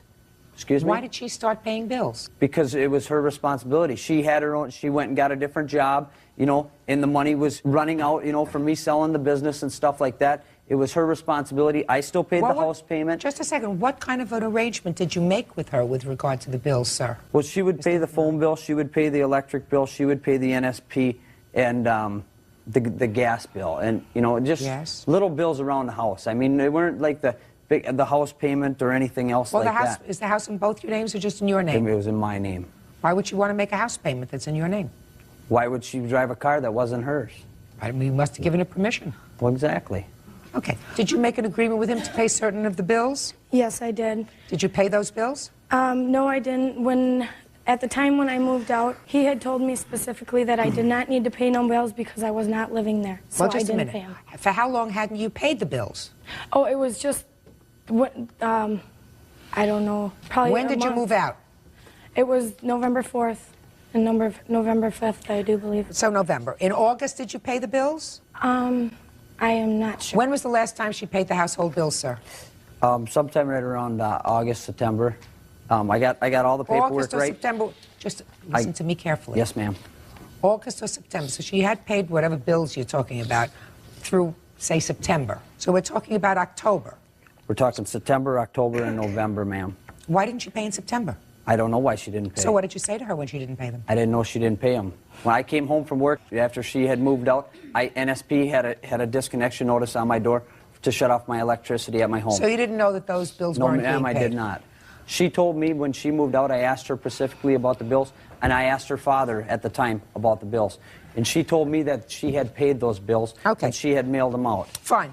And she didn't? And she did so not. she was saving a couple of dollars. Real cases, real people. Judge Judy. Sean McMurray says ex-fiancée Melissa Cieslak owes for unpaid bills and for the return of engagement jewelry.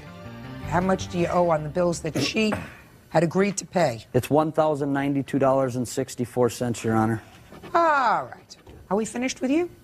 I do believe that's all I have right at the present time. If I can get my kids' bed back, I'd greatly appreciate it. No, You can't. She took the bed. She needs a place to sleep. What else? She moved back into her mother's house, Your Honor. She had a bed at her mom's house. She had two beds at her mom's house. I assume she did. Okay. What are your kids sleeping in, the bunk bed?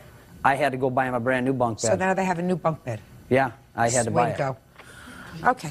Anything you want to tell me about these utility bills that you didn't pay? What? Basically that he put all the bills in a pile at the house. We went through them together, and me and him actually got in an argument over this whole deal because he put them underneath a big pile of bills, and I said, why didn't you bring this to my attention? I do not receive the mail. It's his house. He receives the mail. He did not bring it to my attention that the bills were due.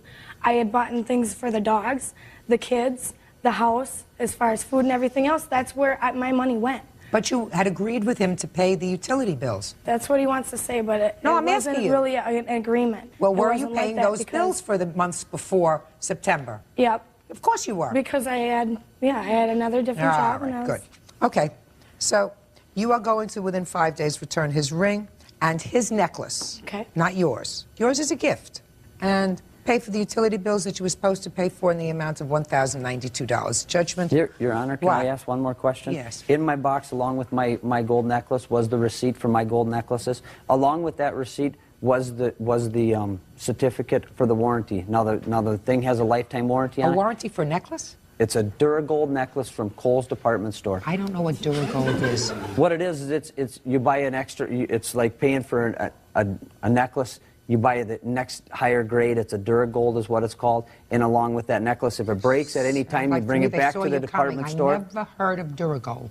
Did you ever hear of Duragold?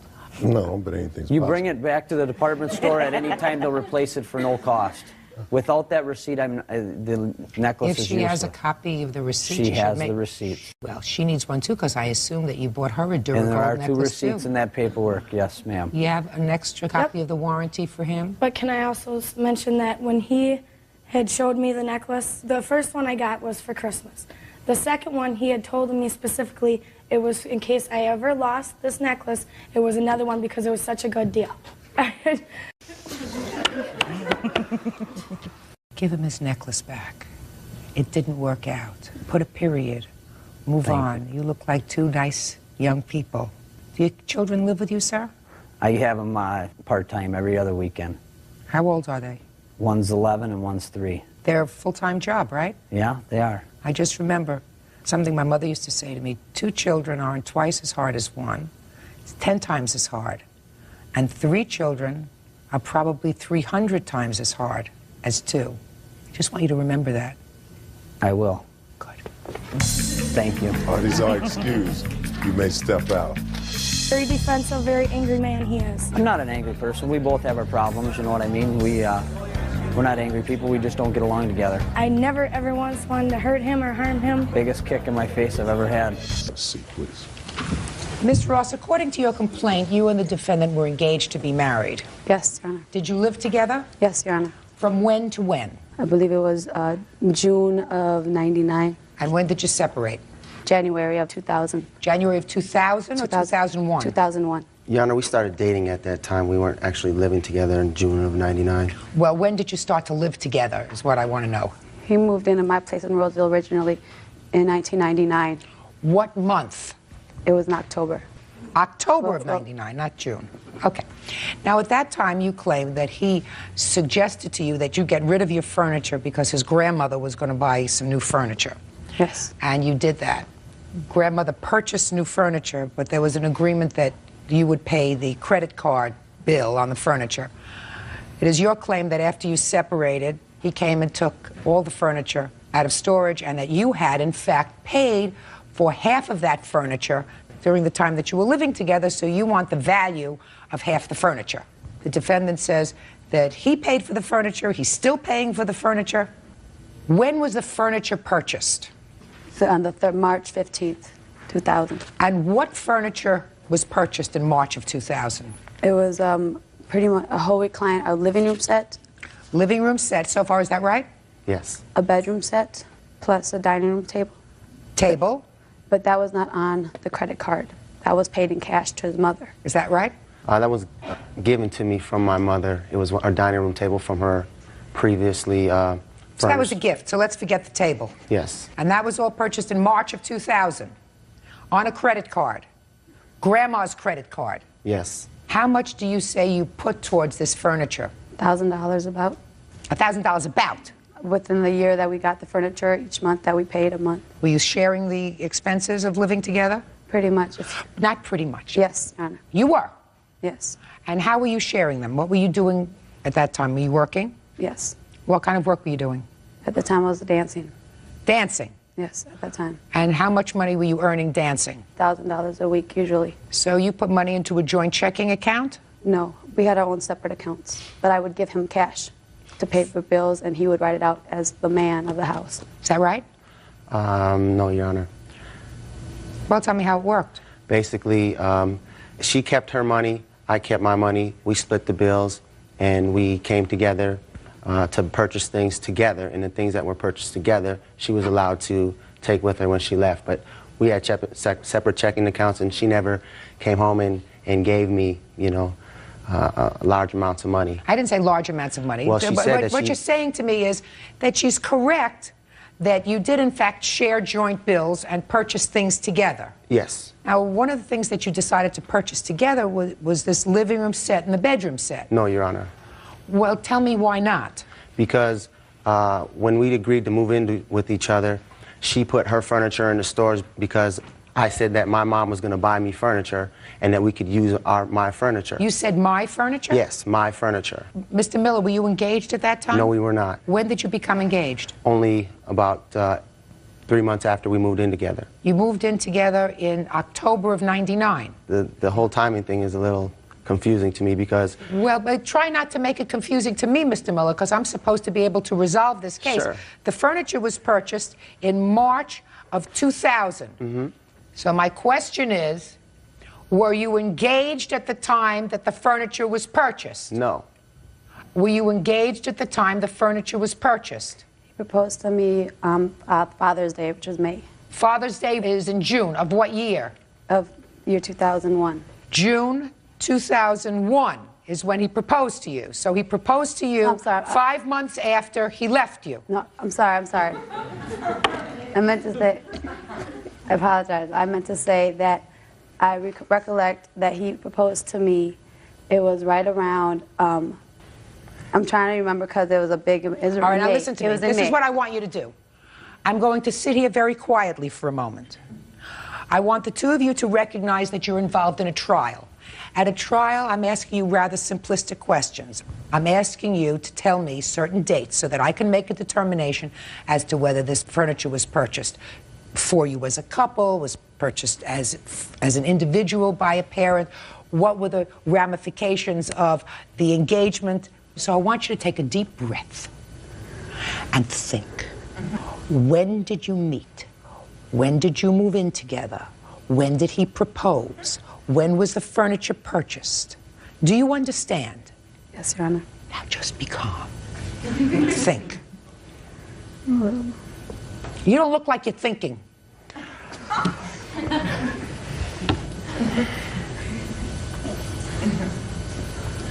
Are you ready for an answer? Are you ready to give me an answer? I'm ready to give you an answer. Okay. When did you move in? In October. October of what year? October of 2001. And when did you propose? About 4 months after that. February of 2001. When did you purchase the furniture? June 3rd. June of? 2001. 2001. So you purchased the furniture, Mr. Miller, after you became engaged. No, that's not what happened. No, there's just a second. This is what you just told me. Let me go back, Mr. Miller. Okay. You told me that you moved in October of 2000. Okay. You told me 4 months after you moved in, you became engaged. Mm-hmm. That would be February of 2001. Then you told me you bought the furniture in what month and year? I'm looking at the first payment. It says June 3rd, 01, so... So you bought the furniture after you became engaged. No, I gave you the wrong answer on the date, but I didn't... The furniture was purchased after, or before we were engaged, 3 or 4 months before. And I Not might not according have... to the scenario you just gave me, Mr. Miller, after you thought very carefully. Well, I'm not... Go ahead. Now, be quiet. You got it. You had a turn. You had your turn. You took your best shot. All right, Miss Ross, Was the furniture purchased before or after you became engaged? After. Oh, okay. I mean, before. I meant to say before, I'm sorry. Because I remember sitting down on the dining room set when he bent down and proposed to me, and we had our furniture purchased. It was there at the house. I love this. Real cases, real people. Judge Judy. Anna Maria Ross says after a physical fight with fiancé Steve Miller, she broke off the engagement. She is suing for half the cost of their furniture. I want to see what's the balance remaining on the credit card for the furniture. Don't give me a whole bunch of papers, just show me the balance. Thank you very much, Mr. Miller. This case is becoming all too painful for me.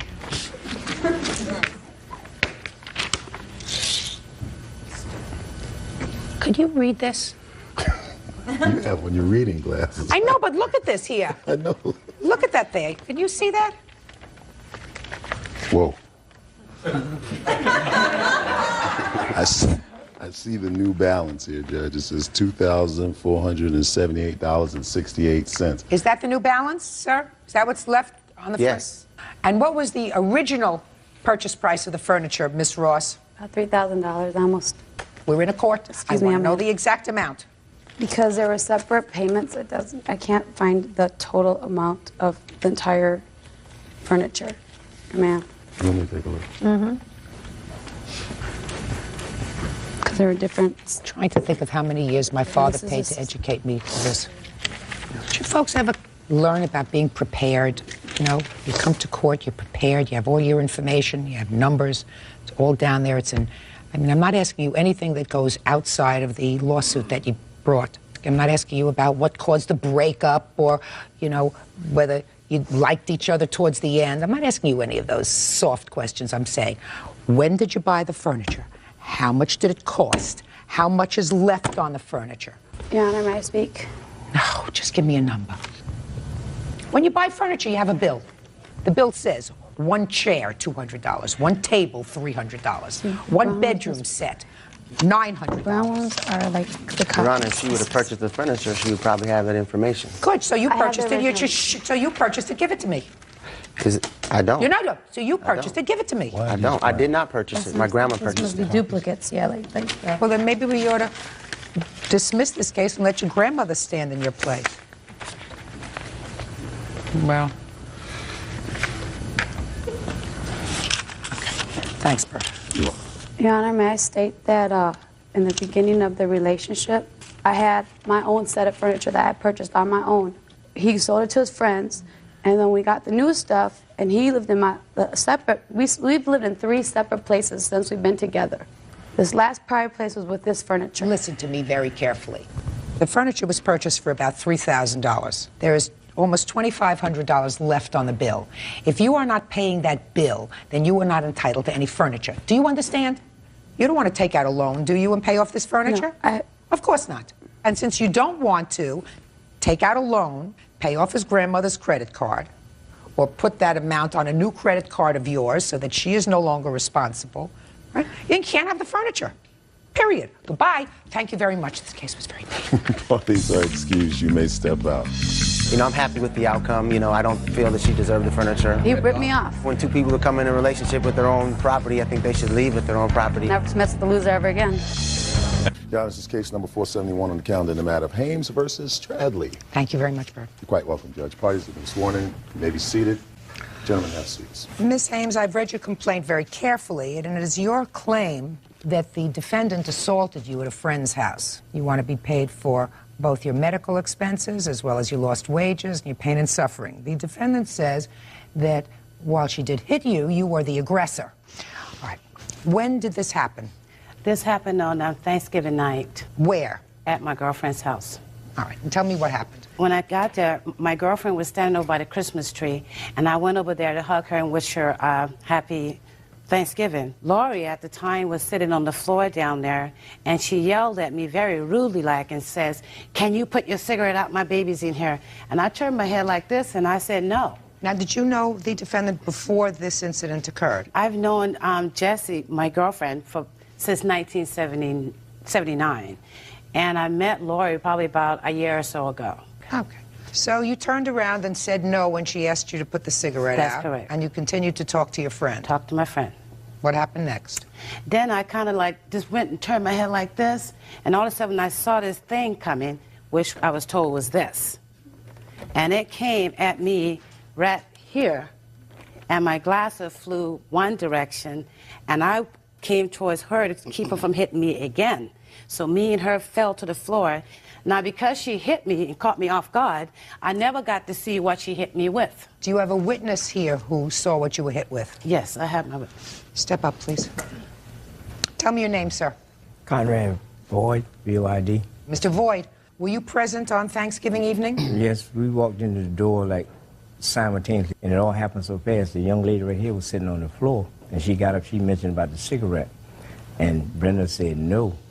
And then she went back talking to Jesse, and she got up as if she was leaving, but when she walked, she popped her. And did you see what she hit her with? It appeared to be like a kid's guitar. It had like a handle on it.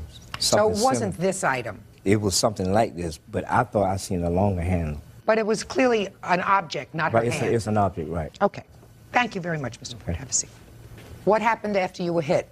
After I was hit, then Conrad grabbed me and held me in another room, and Lori, someone grabbed her, and she left. Did you go to the hospital? I went to the emergency room because I work at the hospital. I went to the emergency room after I got off from work 3 o'clock in the morning. What kind of injury did you sustain? She said it was concussion, so she gave me Do you have a report? 800 milligrams. Do you have a report? Yes, I do. I'd like to see it, please.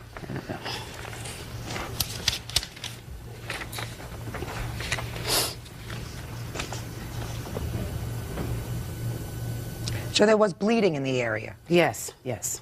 Underneath the skin? Yes. All right, Mr. Adley, let me hear your version of the events. It was Thanksgiving Day. I was over at my boyfriend's mother's house. I was sitting on the floor. We had been over there all day. We were watching football and, had a very nice family Thanksgiving dinner. And Brenda knocks on the door, and, the door's answered, and she comes in, and she knows that we do not allow smoking around our child. Don't tell me what she knows. You don't know what she knows. Okay, sorry. So, we don't allow smoking around our child. Our daughter was in the house. She walks in with a cigarette, and I nicely asked her, I said, can you extinguish your cigarette, put it out, please? We're gathering our stuff and we'll leave. She said, no, I'm not putting my cigarette out. I just lit it, started cursing at me. I said, okay. And I turned, was walking over to the table to get my daughter's stuff, and I was hit by this part of her arm on the side of my head. Instinctively, this is my daughter's toy that I had in my hand. I had it by the handle, and I did hit her in the head with it. I was tackled across the living room, and my boyfriend, he intervened somewhere and pulled us apart after I was already on the floor, and I gathered the rest of my daughter's belongings. I apologized to Stan and Conrad and my mother, boyfriend's mother, and my boyfriend, and I went home and called the police. All right, let's go back for a moment. Okay. You were sitting on the floor. Mm-hmm. She said, I'm not putting out my cigarette. Mm-hmm. Ms. Hames says that she just continued to have her conversation, which, and by the way, Ms. Hames, I think you were wrong. Wrong to say I won't put out my cigarette. It's Thanksgiving. You were asked to do something. Some people really object to smoke around babies. So if she said to you, would you put out your cigarette, she may have said it in a rude fashion. But it would have been better if you just put it out, because you can understand why she wouldn't want smoke around her baby, right? Right. These are two completely different stories. And I have to make a determination as to what is more logical. And to me, Ms. Stradley, it sounds more logical to me that you got very angry when she said no and just ignored you, because that's what mothers do with their children. They are very protective. And when somebody says to you, no, I'm not going to put out my cigarette, or whatever else she said, and you thought someone was threatening the health of your baby, it is more logical that you attacked her first. Can I add one thing, Your Honor? Sure. There was alcohol involved.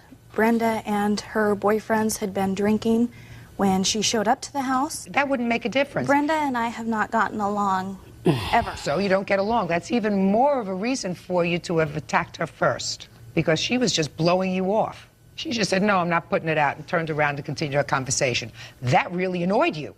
So, Ms. Stradley, it is more logical, madam, that you got very angry with the plaintiff, who was rude. No question she was rude. What you should have done was say, okay, you're leaving, I'll take the cigarette outside, I'll put it away. You were rude. Do you understand that? Yes. That doesn't excuse the fact that you bopped her with an instrument that could have caused injury. The fact that it didn't cause a serious injury is just lucky. Now, why you went and called the police, I don't know. Because I was struck first, Your Honor. No. I think that you went and called the police because you were afraid she was going to. She hit me, so I hit her back. Self-defense. No, you didn't. You didn't hit her in self-defense. You hit her in anger because she was placing your child, according to you, at risk. You say it's very clear. Everybody knows that we don't allow smoking near our baby. That's you don't get along. sense. That's common sense. You're absolutely right. Something that she lacks. You're absolutely right. She should have put the cigarette out if you asked her. That doesn't give you permission to hit her, and you hit her first. No question, because she would have had no reason to hit you. She said no and continued to have a conversation with other than people the fact who were that there. she's a drunk and was drunk, no, she doesn't have a reason. Even if she were drunk, she would not have a reason to hit you because she had already given you her answer. And her answer was, no, I'm not putting out the cigarette. You're the judge. You're right. Real cases, real people. Judge Judy. Brenda Hames says she was assaulted by Lori Stradley on Thanksgiving Day. Brenda claims when she refused to put out her cigarette, Lori hit her in the face with a child's toy. Ms. Stradley, it does not make sense for her to have assaulted you after she already gave you her answer. It does make sense, however, if you were so angry, and you were angry. You didn't get along with her, you have not gotten along with her. She not only disrespected you, but she was smoking around your child, which is something that you and your boyfriend believe is dangerous to the child. So she was placing your child in danger, and that's what mamas do when somebody places their child in danger. They strike out, which is exactly what you did. Now, Ms. Hames, you were not seriously injured. You went to work the next day. You had medical bills of $99, right? Yes, I also has my glasses, which was also affected with that. Well, how were they had affected? to be fixed. I had to have my glasses repaired. And how much was that? The glasses, I paid $288.59 for those glasses. Well, but they were fixed. So I want to see the bill for fixing them. Okay, here we go, I'm sorry. Is that the bill for fixing them? Yes. Can I add something else? Sure. Okay. My glasses were a little bent, too, and you take them into Walmart, you take them into Shopko, you take them into anywhere, and they adjust them for nothing. She's a joke. Well, this is a bill that you're showing me from date of service, May 9th of 2000. That's what I paid for the glasses. I didn't ask you what you paid for the glasses, madam. You didn't replace the glasses. You had them fixed. Right. So how much did you pay to have them fixed? They didn't charge me anything for them. All right, and you're wearing them. Right. What else? Shh, please. What other expenses did you have? Well, other than that doctor bill, that's all I've had. And, well, I'm still suffering from headaches on this left side of my head from where I was. Try to quit drinking. Sorry. See your temper? Yeah, I have a temper. That's what happened on Thanksgiving night. So watch You your temper. want to take this so I don't use it again? Watch your temper. I'm being good. $99 is what I have so far. That's it, Judge. The lawsuit seeks $4,000 in damages because in addition to everything else, you say you had lost wages, but you had no lost wages. You went to work the next day. Well, when I got to work, I had such a bad headache, but I had to continue to work. After I got off of work at 3 in the morning, Judge, I went down to the emergency room. Fine. Did you go to work on the next regularly scheduled day that you had to go to work? because So you had no lost wages. I'm awarding you on your claim 10 times the actual damages that you sustained. And the actual damages were $99. So I'm awarding you on your claim $990. And I think you really have to examine whether or not whether your words precipitated this altercation. That does not excuse the defendant's behavior. She is clearly a hot-tempered lady. Clearly. But just think for the future, if you're around somebody and somebody says, you're a smoker, I have my baby here, could you put out the cigarette? You do it. Because it's not a big deal. You got it? Yes. You're real lucky that she wasn't hurt anymore. Oh, I almost wish she had. You're very lucky, because if she had been further injured as a result of your hitting her with a dangerous instrument, you could have wound It's up in a jail. CNC. It's not dangerous. Anything is a dangerous instrument depending upon its use. A child's toy is... Hey, don't be stupid and laugh. Please don't be stupid and laugh. A child's toy is meant to be used by a child. Its purpose is not to be used as an instrumentality to an assault. Unless you're And hit that's first. what you did. And you were not assaulted first, madam. If you say that you were again, you've made it up in your own head. But you weren't there, and I was hit first. Never I'm not gonna happened. argue. It never happened. Glad you think so. I do, and I'm the only one that counts. Like I said, glad you think so. Step out. It's a joke. It is a joke. She hit me first. She told a lie. She's just a drunk. I don't care. Doesn't matter to me. Oh my gosh, I'm a drunk, huh? Oh, your complaint and your answer, counterclaim, gave me a headache. You two people lived together for about 2 years? About a year and a half. Year and a half. Not even a year and a half. Here we go. We lived together You lived together for a while. Mm-hmm. You have several complaints, Miss Moncrief. First, you say that he, at some point, had a rental car that belonged to you, took you to the airport. He was supposed to return the rental car. He didn't return it right away. Mm-hmm. He wrecked the rental car, and you had to pay certain monies to the rental car company. It hasn't been paid yet. It's in collection. Okay. He acknowledges he wrecked the car, right? Yes, I do.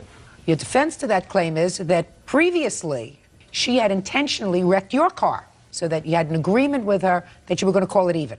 The damage was going to cost the same amount. Both cars were totaled, so... Okay, so let's start with that one complaint. It's acknowledged that you drove her to the airport in her rental car and that you totaled the rental car that she's responsible for. Yes. Now let's hear your defense to that, sir. Tell me about when she totaled your car.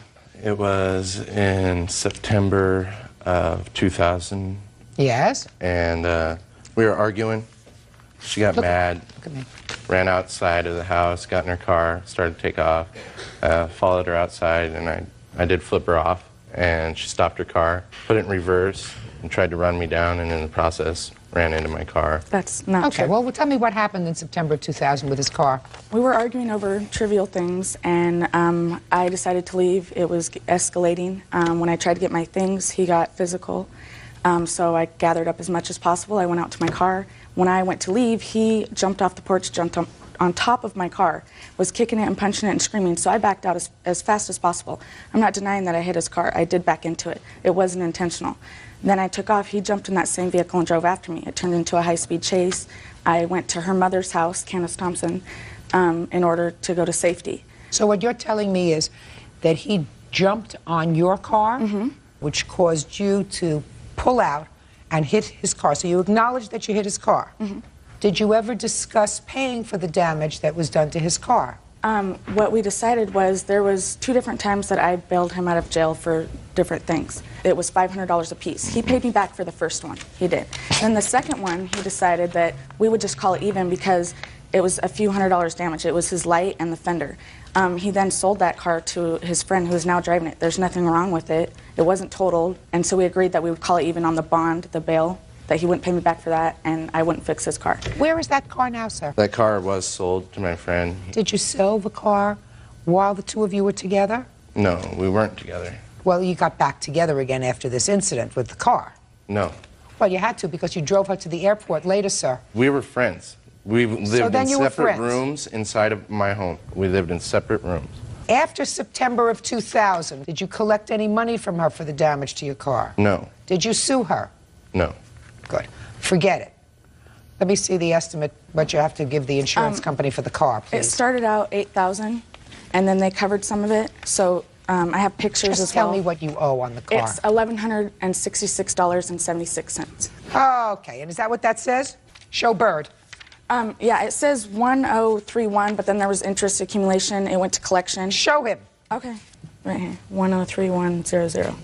It's all plus interest. Is that what it says, Bird? 103.1. Very good. Okay, so that's sorry you owe about her, that. I Mr. Stamper. Now, you're suing him because you say he assaulted you. That's correct. When did he assault you? The initial assault was June, which I have the report, and this was from the police. What do you mean the initial assault? How many assaults are you suing him for? Well, there was another one afterwards. This was the one that happened first when we decided that one of us needed to move out. He gave me 30 days to get out, which, I mean, I guess that's kind and all. Before my 30 days was up, another assault took place, which she What are witnessed. you complaining about? Which assault are you This one, complaining right about? here. Fine, let me see it. There was no evidence. He took the whole mirror with him when he left the apartment so that I would have no evidence to show that it had taken place. Your Honor. Shh. You called the police immediately? Yes, I did. Now tell me about this assault. When did it take place? It was June 13th. Tell me what happened. We were discussing things. I had just found out that I was pregnant that day. I had gone to the doctor's office, I have like the prescription for prenatal vitamins that I received the next day just to prove. Anyways, I told him that I was pregnant. He didn't really believe me, didn't want to believe me. We got into an argument about it. There were other things that came up, and we didn't just argue about that. He got really upset, and he pushed me into a mirror that was leaning up against, there was a window behind it, and it was kind of slanted, leaning up against it. He pushed me into it, and it shattered. He was just pushing me around. It never came to a hit or a slap or anything like that. So what are you suing him for? Just the assault, the damages. I had a miscarriage. Well, what damages did you have? I had a miscarriage. Not as a result of that. Yes. It wasn't just the assault, but it was all the stress that came from then to... Stress I don't want to hear about. Stress causes miscarriages. What do you want the court to do about that, madam? You stayed with the stress. Listen to me. It's my grief. I've just looked at the domestic violence report the police took. The police came immediately after you called them. They saw absolutely no visible marks on you whatsoever. That's stated in the police report. You are claiming that sometime thereafter you suffered a miscarriage because of all the stress. On top of that assault, yes. And there was Well, you don't have a medical report that says that as a result of this assault you suffered a miscarriage. Do you have that? No. Of course not. Stress. A lot of people are stressed. Stress from him telling me that I'd be an unfit mother and he wanted me to get an abortion. I mean, that's not normal stress. That's not things you need to hear while you're pregnant. Shh. Listen to me. That is completely Listen to me. It's free speech. He can say to you that he thinks you'd be an unfit mother. He can say to you that this was not part of our agreement, that you were going to become pregnant, want to discuss an abortion. He can say that to you. Doesn't mean you have to go through with it. He has a right to say that. You have no claim with regard to this assault. Your Honor, he has always claimed that he would love to have a child. I'm sorry, I just... Speak. Real cases wrecked her rental car. Now, Mr. Stamper, let's hear it. My countersuit goes on the lines of stolen property. Tell me about the stolen property, Mr. Stamper. When she had me arrested for the alleged assault, there was a no-contact order issued. I didn't want to break that because I'd be thrown back in jail. She lived in my home. She didn't pay rent. And everything in my home at the time, I couldn't get it out because I couldn't go to my home because she was there. She took everything I owned out of that home. Like what? Like a king-size bed, a couch, a love seat, entertainment center. Shh. Yeah. All my housewares, dishes that my mother gave me from when... When did you finally get back into the house? I never did. She got kicked out of the apartment because she wasn't paying rent. That's not what happened. When did she allegedly steal this property? In July. You just started missing it 7 months later? Well, no, I just didn't ever get around to suing her until then. Your Honor, he was in jail until that time. I did spend quite a bit of time in jail over this, and I had other issues that I had to take care of. Ms. Moncrief, where is this furniture that he's talking about? There was no entertainment center. Forget entertainment center. There's some property there. The love seat and all that was mine. The couch, I paid it was $40 for a bed. All the other stuff, all of his clothes and any other belongings, Natalie, who's sitting over there, she came and picked them up. I grabbed everything out of the closets. I even had her look. Is there anything else that's his? Natalie, step up, please. Did there come a time when you went over to the apartment to retrieve some of the personal property of the defendant? Yes. When was that? Well, there was 2 times, actually. So you went over there twice? Yes. On each of the occasions, did you take some property with you? Yes, I did. Did you take clothes? Yes. Did you take personal effects, papers? No, actually, there was no papers, just clothes. There was hardly any clothes left when I got them. I mean... What date did you go over there? It must have been sometime in October. In October? And you were incarcerated in what month, sir? July, August, and part of October as well. What happened to September? September follows August. I'm sorry, September, part of September. And what about October? October, I was free. I misspoke, actually. It was in September that I went. It was like right in the middle of his jail time. But you didn't go immediately to retrieve his clothes? Not immediately, because I wasn't aware that he actually had been put in jail. You have any of his property? No, I don't. Well, I have one thing. It's a big hammer that has a solid hickory handle or something. That's it. You want that? I'll take every bit of my property I can Good. get What back else do you have that belongs to him? That's it. That's it? A big hickory hammer? You get it to him in 72 hours, please. Okay. Okay. I mean... What? Everything I owned was in that home. When she moved out, she took all my stuff. I don't have any... You said that you were out of jail in September. Yes. Is that right? Yes. September, October, November, December, January. It's 5 months later. Evidently, the stuff that you want was not that important to you to wait 5 months to sue for it. You got it? Yeah. Good. When it comes to my car, I mean, just the parts alone, I have an invoice here that shows that it's over $1,400 for the parts that she wrecked on my car. I don't care, sir. Let me explain something to you. You had a fight with her. She said she jumped on the hood of her car. Whether that happened or not, I'm not sure. It's very possible. After this incident with the car, you continued to cohabit with her? I moved to Boise. You moved to Boise, but somehow Yes. you must have gotten together again because she Okay. said she was pregnant. That's where Listen to me carefully. she was never Somehow- pregnant with my kid. Never. You say, are you she telling never me that? produced evidence that she's Mess, pregnant. listen to me. Are you telling me it's impossible? Yes, I never had sex with her for months and months. Please, give me a break. Your counterclaim is dismissed. So is your claim for emotional distress as cause for a miscarriage of your child. Choose more carefully next time. I suggest you do the same, sir. He owes you for the car, period. And she owes you for nothing for property that you waited 5-6 months to even miss. Goodbye. Thank you. All right, excuse you may step out. Everything he said is ridiculous. She just can't leave me alone. How can he not have had sex with me? I was pregnant. He was the only person I was with. It's a small price to pay to get rid of her. And now the next case. All parties in the matter of Allen versus Phoenix. Step forward, please. 35-year-old caterer Dan Allen is suing 25-year-old office manager Destiny Phoenix for slander. Dan claims statements made by Destiny caused him to lose business. All right, this case is really in two parts. So let me try to explain it as I understand it and tell you why it's in two parts. Mr. Allen, you have a small catering business. You make burritos, is that right? Yes, ma'am. And you had the defendant as a client, which means that you would come up in your truck every day. Yes, ma'am. Where you made your burritos, and you would get orders from the personnel that worked in her office. Right. You would make the burritos, and you would do this not only for her company, but for others. Correct. It is your claim that because of things that she said about your business, which were untrue, you lost her business. And in addition, the second part of your claim is that she made defamatory remarks about your business to other businesses who used your service, and they also canceled your service.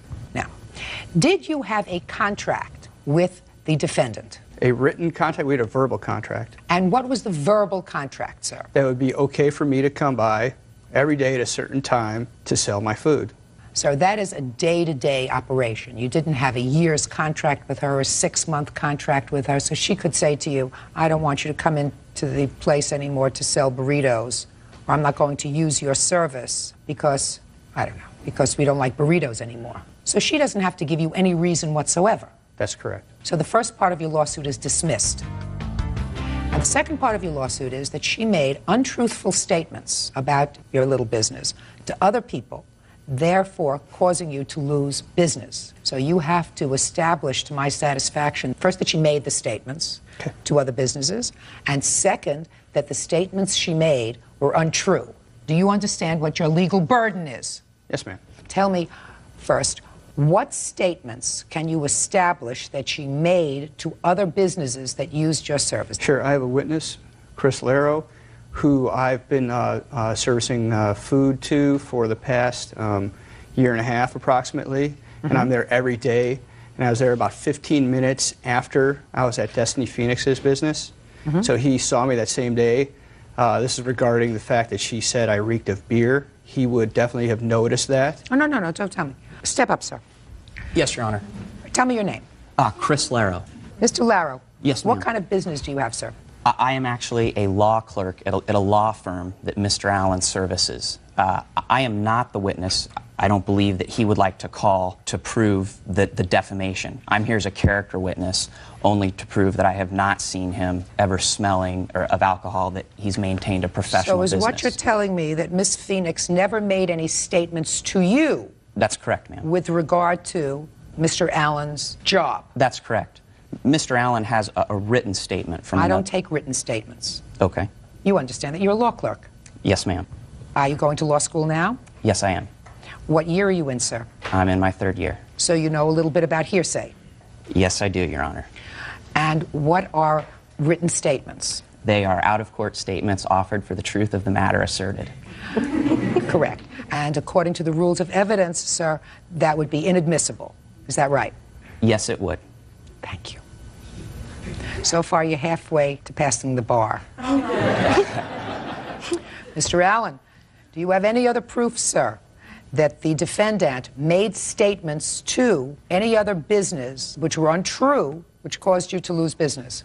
I believe she referred to the fact that I did not have a food license in this recording that I have of her that she left on my phone. I'm not talking about your phone, sir. I'm talking about other people who your business serviced.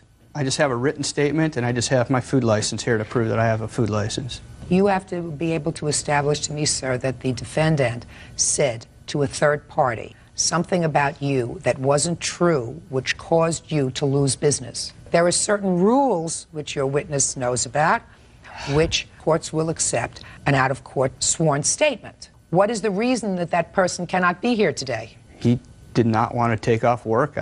That's not a reason, sir. Okay. Right? Yes, Your Honor.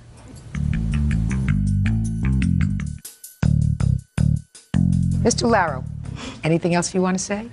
I would love to do this legal exercise with you, sir. It's been a slow day so far. Go ahead. I fear of taking a beating on national TV, but nevertheless, I think that in the interest of allowing this court to look at the totality of the circumstances here, possibly the court could let him admit this hearsay statement, the facts that we are here in small claims court, and the federal or state rules of evidence are a little bit lax for small claims court. I think that you would be able to see that it was relevant and authentic, Your Honor. One of the reasons that we do not allow out-of-court statements, sir, only under very, very strong criteria, is because it does not allow the defendant to cross-examine the maker of that statement. That means that if I were to look at that statement, I would have to, in my own head, say everything in that statement is true, because it does not give Ms. Phoenix an opportunity to ask any questions, or for me, on her behalf, like I'm asking Mr. Allen questions, to ask that person questions. That's the reason why we do not permit hearsay statements, because it's inherently unfair to the other side. And the fact that this is a court program that happens to be televised does not obfuscate the need to have reliable evidence. Yes, Your Honor. Right? Reliable evidence. Hearsay evidence is inherently unreliable. So that your case is dismissed, Mr. Allen. But you were very good, sir. Thank you. You may obfuscate the courtroom. Judge Judy. I just wasn't going to have it. And now the next case. All parties in the matter of Brown versus Torres. Step forward, please. 23-year-old air traffic controller Christine Brown is suing her former friend, 23-year-old independent contractor Jason Torres, for an unpaid loan to get his car out of the shop.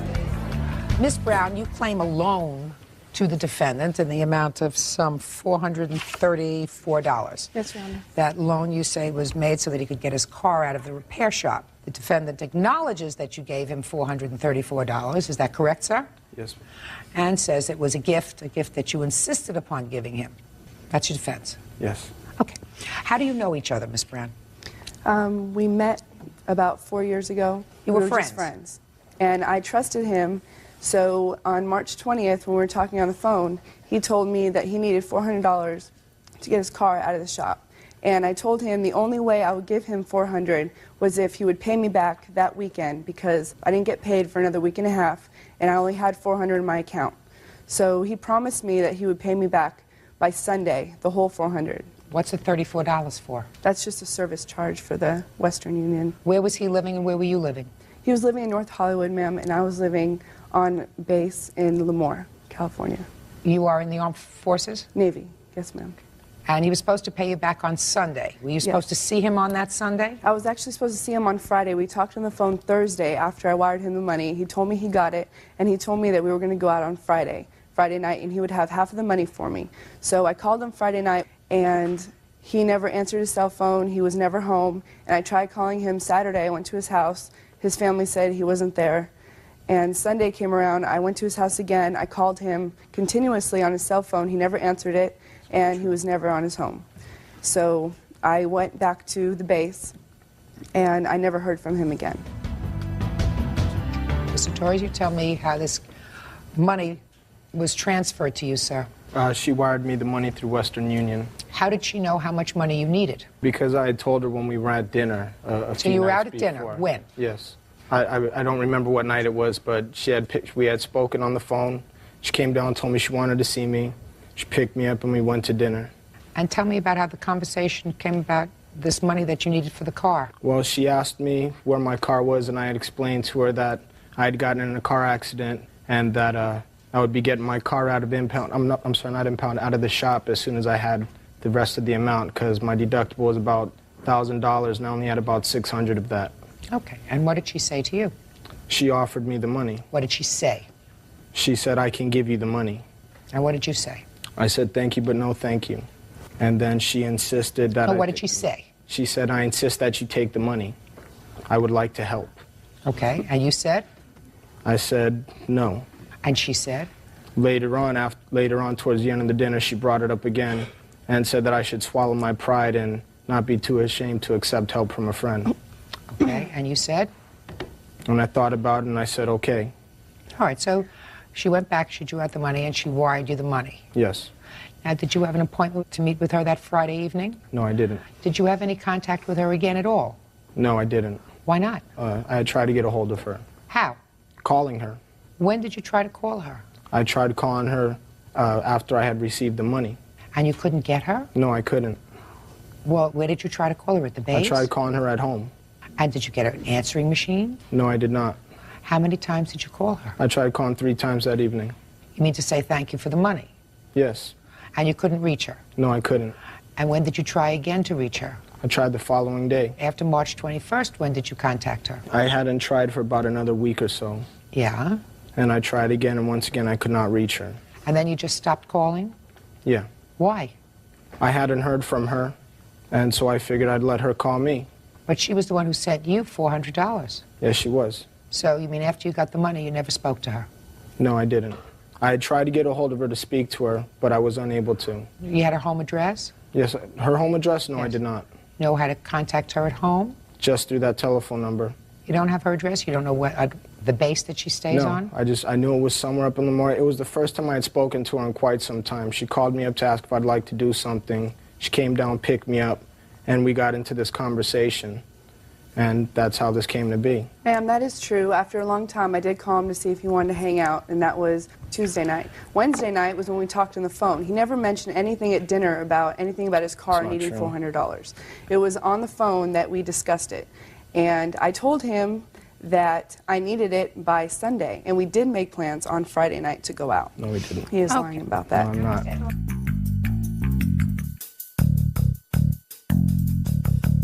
Now, Mr. Torres, how long were you saving? How much longer did you think you would have to save up in order to get your car out of impound? Probably another week or two. Not impound, repair shop. Repair shop. So you had the $600 already? Yes. And you needed just another week or so to put together the other $400? Yes. It's because I was using my car for work at the time. Okay. And so I wasn't able to So I make would money. assume that another week or so went by and you had the additional $400. Is that Yes. right?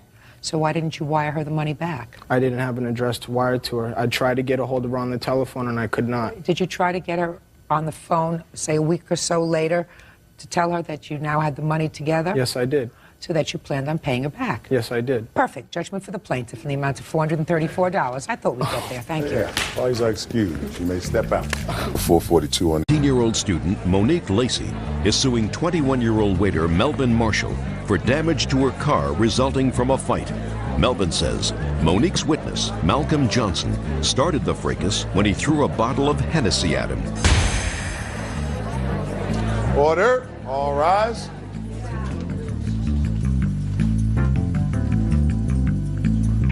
Now, this is case number 466 on the calendar in the matter of Lacey versus Marshall. Parties have been sworn in, Judge. You may be seated, sir. Have a seat. Miss Lacey, according to your complaint, you were at a bar or a club with some friends. Somebody by the name of Malcolm got into a confrontation with some other people, and you offered to give Malcolm a ride home. Yes. Got out into the parking lot, there was an altercation, and you say that the defendant is responsible for vandalism of your car that occurred during this altercation. Yes. Is this Malcolm? Yes. Perfect. Step up.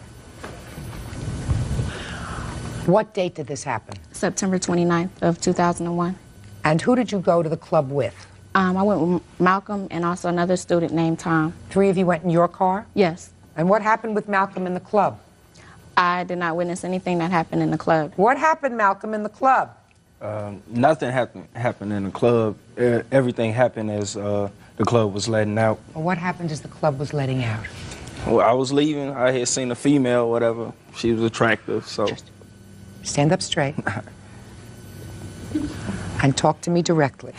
All right. You saw a female that looked attractive. Yeah, so I approached her or whatever, and I guess it must have been one of the defendant's friends, girlfriend or something. What did you say to her?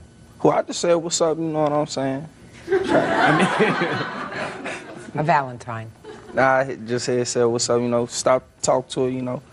And I guess that was her boyfriend. He just went through this whole episode of outrageous. What did he say? He didn't say really much. It was just like, ooh, he made some faces and like he was really mad or whatever, you know. So I had left it at that or whatever. And we had went on to the car and. Okay. What time had you arrived at the club that evening? Don't look at her. You tell me. Around 11 or 12 or something. And what time did you all leave? I think the club let out probably 3 or 4. They serve alcohol at this club? They do. And when you went out to the car, where were you seated in the car? I was in the front passenger seat. Now tell me what happened next. There was a police block up ahead, so all the cars were basically at a halt. It was a police block. Like, the police were searching the cars as they were leaving the area of the club. And I seen the defendant and some of his friends leaning against the car.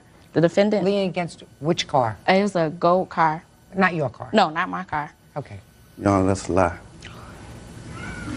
I'll go get to you, okay? Go ahead. The defendant pointed at Malcolm, and after that, another guy came through my sunroof and began to hit and kick Malcolm. Was about 4 other guys, including the defendant, came through the passenger side window and was hitting and kicking Malcolm also. How could 4 people come through the window? They were through the 2 passenger side windows because there was also another guy in the back, and they were hitting on him too. So somebody else came through the sunroof? Yes. Was it the defendant? No, it wasn't the defendant. Go ahead, let me hear. I got out of the car frantically. I got back inside of the car, and I got ready to pull off. And the other student was pulled out the back window, and they began hitting him. You mean the one in the back seat? Yes. I drove forward, and police were about 500 feet ahead. We spoke with an officer. They went looking. They didn't find anybody, so they told us to go down to the police station and fill out a report. I have the report, and I also have pictures and an estimate. Now, of all the people that were involved in coming over to your car, how many of them did you know by name? I knew 2 by name. Which 2? Melvin and also another student named Marco. What did Marco do? He was the one that came through my sunroof. What damage was done to the car? It was about 7 dents. 3 on the passenger side, 3 on the roof of my car, and then 1 on the trunk. Do you know what damage the defendant caused to your car? Yes. What damage? There were dents on the side, on the passenger side where he was, and also there were dents on the trunk. No, that's a lie. She keep telling such lies on me. I can't. You have to, because it's not your turn. Go ahead. When it comes to your turn, you can speak. Okay? Malcolm! Yes. Did you throw a liquor bottle out the car window? Yes, I did. You know how I knew that? I looked in my crystal ball. What kind of liquor bottle did you throw out of the car window, Malcolm? It was a fifth of Hennessy. Is there any reason why you threw it out of the car window? Yeah, because I believe it was this gentleman. They went, once him and his friends or whatever, they approached the car, whatever, they were telling me to get out or whatever. I wasn't getting out, and one of them swung, you know what I'm saying? And I hit the fifth, so I threw it out there, you know. So you threw out the bottle of Hennessy, and they were actually standing right near the car? No, I threw it out after one of the men had swung at me. Well, you were sitting in the car. Yeah. So he must have been close enough to swing at you. Yeah. And in response, you threw the bottle out of the car? Yes. Hennessy at him. All right, Mr. Marshall. Now, see, because patient people always get rewarded, Mr. Marshall, I want to hear your version of the events. Okay, we were at the club one Saturday night. The defendant was hollering at my homeboys. Now listen to me. I want you to speak slowly, speak clearly, so that I can understand you. And I want to tell you, I'm going to give you a clue. I'm older than 21, but I don't always get the vernacular, the language. So I don't understand homeboy. I understand friend, you know, buddy. All right? Okay. And I know you can do it. Well, he was hollering at my buddies. He was what? He was talking to my buddy's girlfriend. Yes! See, you made it so that we could understand each other. Go. He was talking to my buddy's girl at the club, right? My buddy didn't like it, so he got upset. So he was talking to him. I guess they got into a confrontation, argument outside the club. The club was over with. It just let out. Monique, plaintiff, she left the club. I guess they had a roadblock or something up the street. So they came back through. When they came, What do you mean they came back through? I mean, they had to, I guess she didn't have license or insurance, so she couldn't get through. I don't know. Whatever. So she went Yeah. out. Your Honor, that's not true. Just a second. So she went out and then they came back? Yeah, they came back.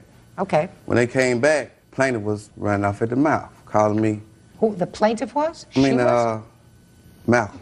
Malcolm isn't the plaintiff. Malcolm was a witness. Oh, the witness. Okay, he was running off at the mouth, calling. At you? Using profane language. At you? At all of us. At all. I believe that. He was. You want me to tell you what he said? Yes. He called. You ain't no good, and all that, you know. So I took it personally. This Malcolm? This Malcolm. That's not true. This Malcolm. Yes, it is. Thank you, ma'am. Okay. Sure so it is. When they came back through, he threw a bottle. He threw a bottle? He threw a bottle. I wasn't involved in the confrontation that he had with my buddy. I wasn't involved in it. But when he threw the bottle, it hit me. Basically, that was it. No. We haven't got to the car yet. So what That was happened? it. He, just a second. Look at me. She pulled up in the car, right? Okay. Okay, he throws the bottle. He throws now, the bottle. And hits you. Now you're involved. I'm involved. Yeah. What was the next thing that happened? Punches were thrown. How were punches thrown? I guess he got in an argument with my buddy, right? So I No, guess somebody had to approach the car. Who approached the car? my buddy approached the car. And what about you? I was standing next to him. So you approached the car too? Yeah. I don't want to have to play guessing games with you. You and your buddy approached the car. Yeah. Did you try to hit him? No, ma'am. What were you doing at the car? I approached the car because my buddy, they were having another conversation, talking to each other, you know. Who dragged the passenger in the rear out of the car? Who dragged him out? Yeah. I don't know who dragged him out. Well, you were with a bunch of people. It was so many people out there, Your Honor. It was about 10 or 15 people. It wasn't you who jumped on the top of the car, is that right? No, ma'am. According to you, somebody also spilled liquid in the car, is that Yes. right? That was the person who was on the sunroof. Yes. You have damages for that too? Yes. That wasn't me, Your Honor. Just a second. No, alcohol was thrown from the passenger side. It didn't come in through the sunroof. It was thrown in from the passenger side, and it hit the roof as it was thrown in from the passenger side. You didn't see who did that? No. Okay. So you have damages to your car, let's say, in the amount of $1,632. It's actually $1,362, and I have 3 estimates here. And that's the lowest estimate. Let me ask you this question. Any of the damage to your car have to do with the sunroof? Yes. Why are you charging him for that? Because he was one of the people that caused altercation. What about him? He was also involved too, but they were the ones that actually started the whole thing. Well, don't you think he started a little bit of it by throwing a bottle of Hennessy out your window? No, that was not what happened. The whole altercation started when I was stopped. They seen that he was in my car, and after they seen that he was in my car, that was when they started hitting him. He did not throw the bottle first. That's not true. Really? You remember exactly when he threw the bottle? He threw the bottle after they started hitting him because his feet were hanging out the window. He was trying to kick them as they were hitting him. His feet were sticking out the window? Yes. Was he pretty drunk? I'm not sure. Yes, ma'am. I didn't see him inside of the club. They were drinking He didn't Hennessy, seem you like know. he was inside. Well, he walked out with a bottle of Hennessy. I was not drunk. They were still drinking when the altercation happened, Your Honor. That's a lie, Your Honor. Of course they were. That's why, what do you think he brought the bottle of Hennessy outside for? Thank you, ma'am. We had it before we went to the club. It was in the car, and we went into the club. Oh, so you were drinking in the car? No. The bottle was from we were at a previous person's house before we went to the club, and that was where the bottle was from. Where had it been stashed while you were in the club? In the car. Where in the car? In the... It was in the trunk. So I want to know how your friend Malcolm over here got the bottle in the front passenger seat. He got it out as we were leaving. You got a quick answer. That's not the way things go. If he was going to take the bottle of Hennessy, he would have gotten in the car. There was an altercation. You want to get in the car and get out as fast as you can. You don't go in the trunk of the car to get out a bottle. And No, he had got it out before the altercation. As we were coming to the car, he got the bottle out then because he was taking it back with him to his room. It was his bottle. Of course, but you do that when you get home. Not if you've just had words inside a club. That doesn't make sense to me. It was outside the club, and it wasn't like we could just leave right then and there because there was so many cars and one way out. So I had got the bottle out, poured me a little something. In the car? Yeah. Yeah. They did say they wasn't drinking, y'all. I know he did. I ain't say I wasn't drinking. I ain't say I wasn't drinking. I asked if you were drinking in the car. I wasn't drinking yet. You said you just took it out and poured yourself a little something. Yeah. I poured some. I didn't even get a chance to drink none. Well, what'd you pour it in? Huh? What'd you pour it in? In cups. Cups that I had before when we left the house. You took it out of the trunk, and in the trunk you also had some glasses for it. Yeah, the same cup I had when we left our friend's house. And so you were pouring it into the cup. Yeah. And before you got a chance to drink it, people assaulted you. Yes. So that the liquid that you had in the cup must have gotten all over the car. I threw all that out when I threw the bottle, the cup. When they got to swinging, I threw it all out. Before or after you put your feet out of the window? When they came, approached, started swinging and stuff, I threw the bottle in the cup. They came back, and that's when I put it out, because I leaned to the side over, like, really. My face was over towards her side of the car, whatever, and that's when I was kicking out the window. Mm-hmm. You remember all this clear as a bell? Yes, I remember this. Oh. And he been drinking. Okay, listen. Mr. Marshall, you'd been drinking too, sir. But see, You've been drinking too, sir, is Yes, that ma'am. right? Okay. So, some of the damage that got done to the car was done perhaps by Mr. Marshall, but not all of it. He's not going to be responsible for all of it. He in fact was the leader of the whole thing. No, he was the person who pointed at him inside of my car. So what? He caused the whole thing, basically. I don't think Since so. he pointed, he showed them where Mr. Johnson was. So he has to be responsible for part of this damage, but you certainly know some of the other people, and you know the rest of them, right? I know some of them, y'all. Good, perfect. We know one of them's name is Marco, because that's somebody that you know who you can sue, right? Yes. That's one. And the person who was on the roof of the car, who was that? I don't know. I was drinking, y'all. This is going to get you off the hook, Mr. Marshall, for some money. Names, one of them was Jason. Jason what? Huh? Jason what? Jason what? Where do you know him from?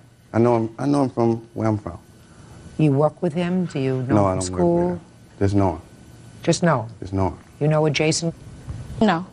Who else? Another one was Sylvester. That was the one that he got into it with. Oh, Sylvester. That's who we want to know. What's Sylvester's last name?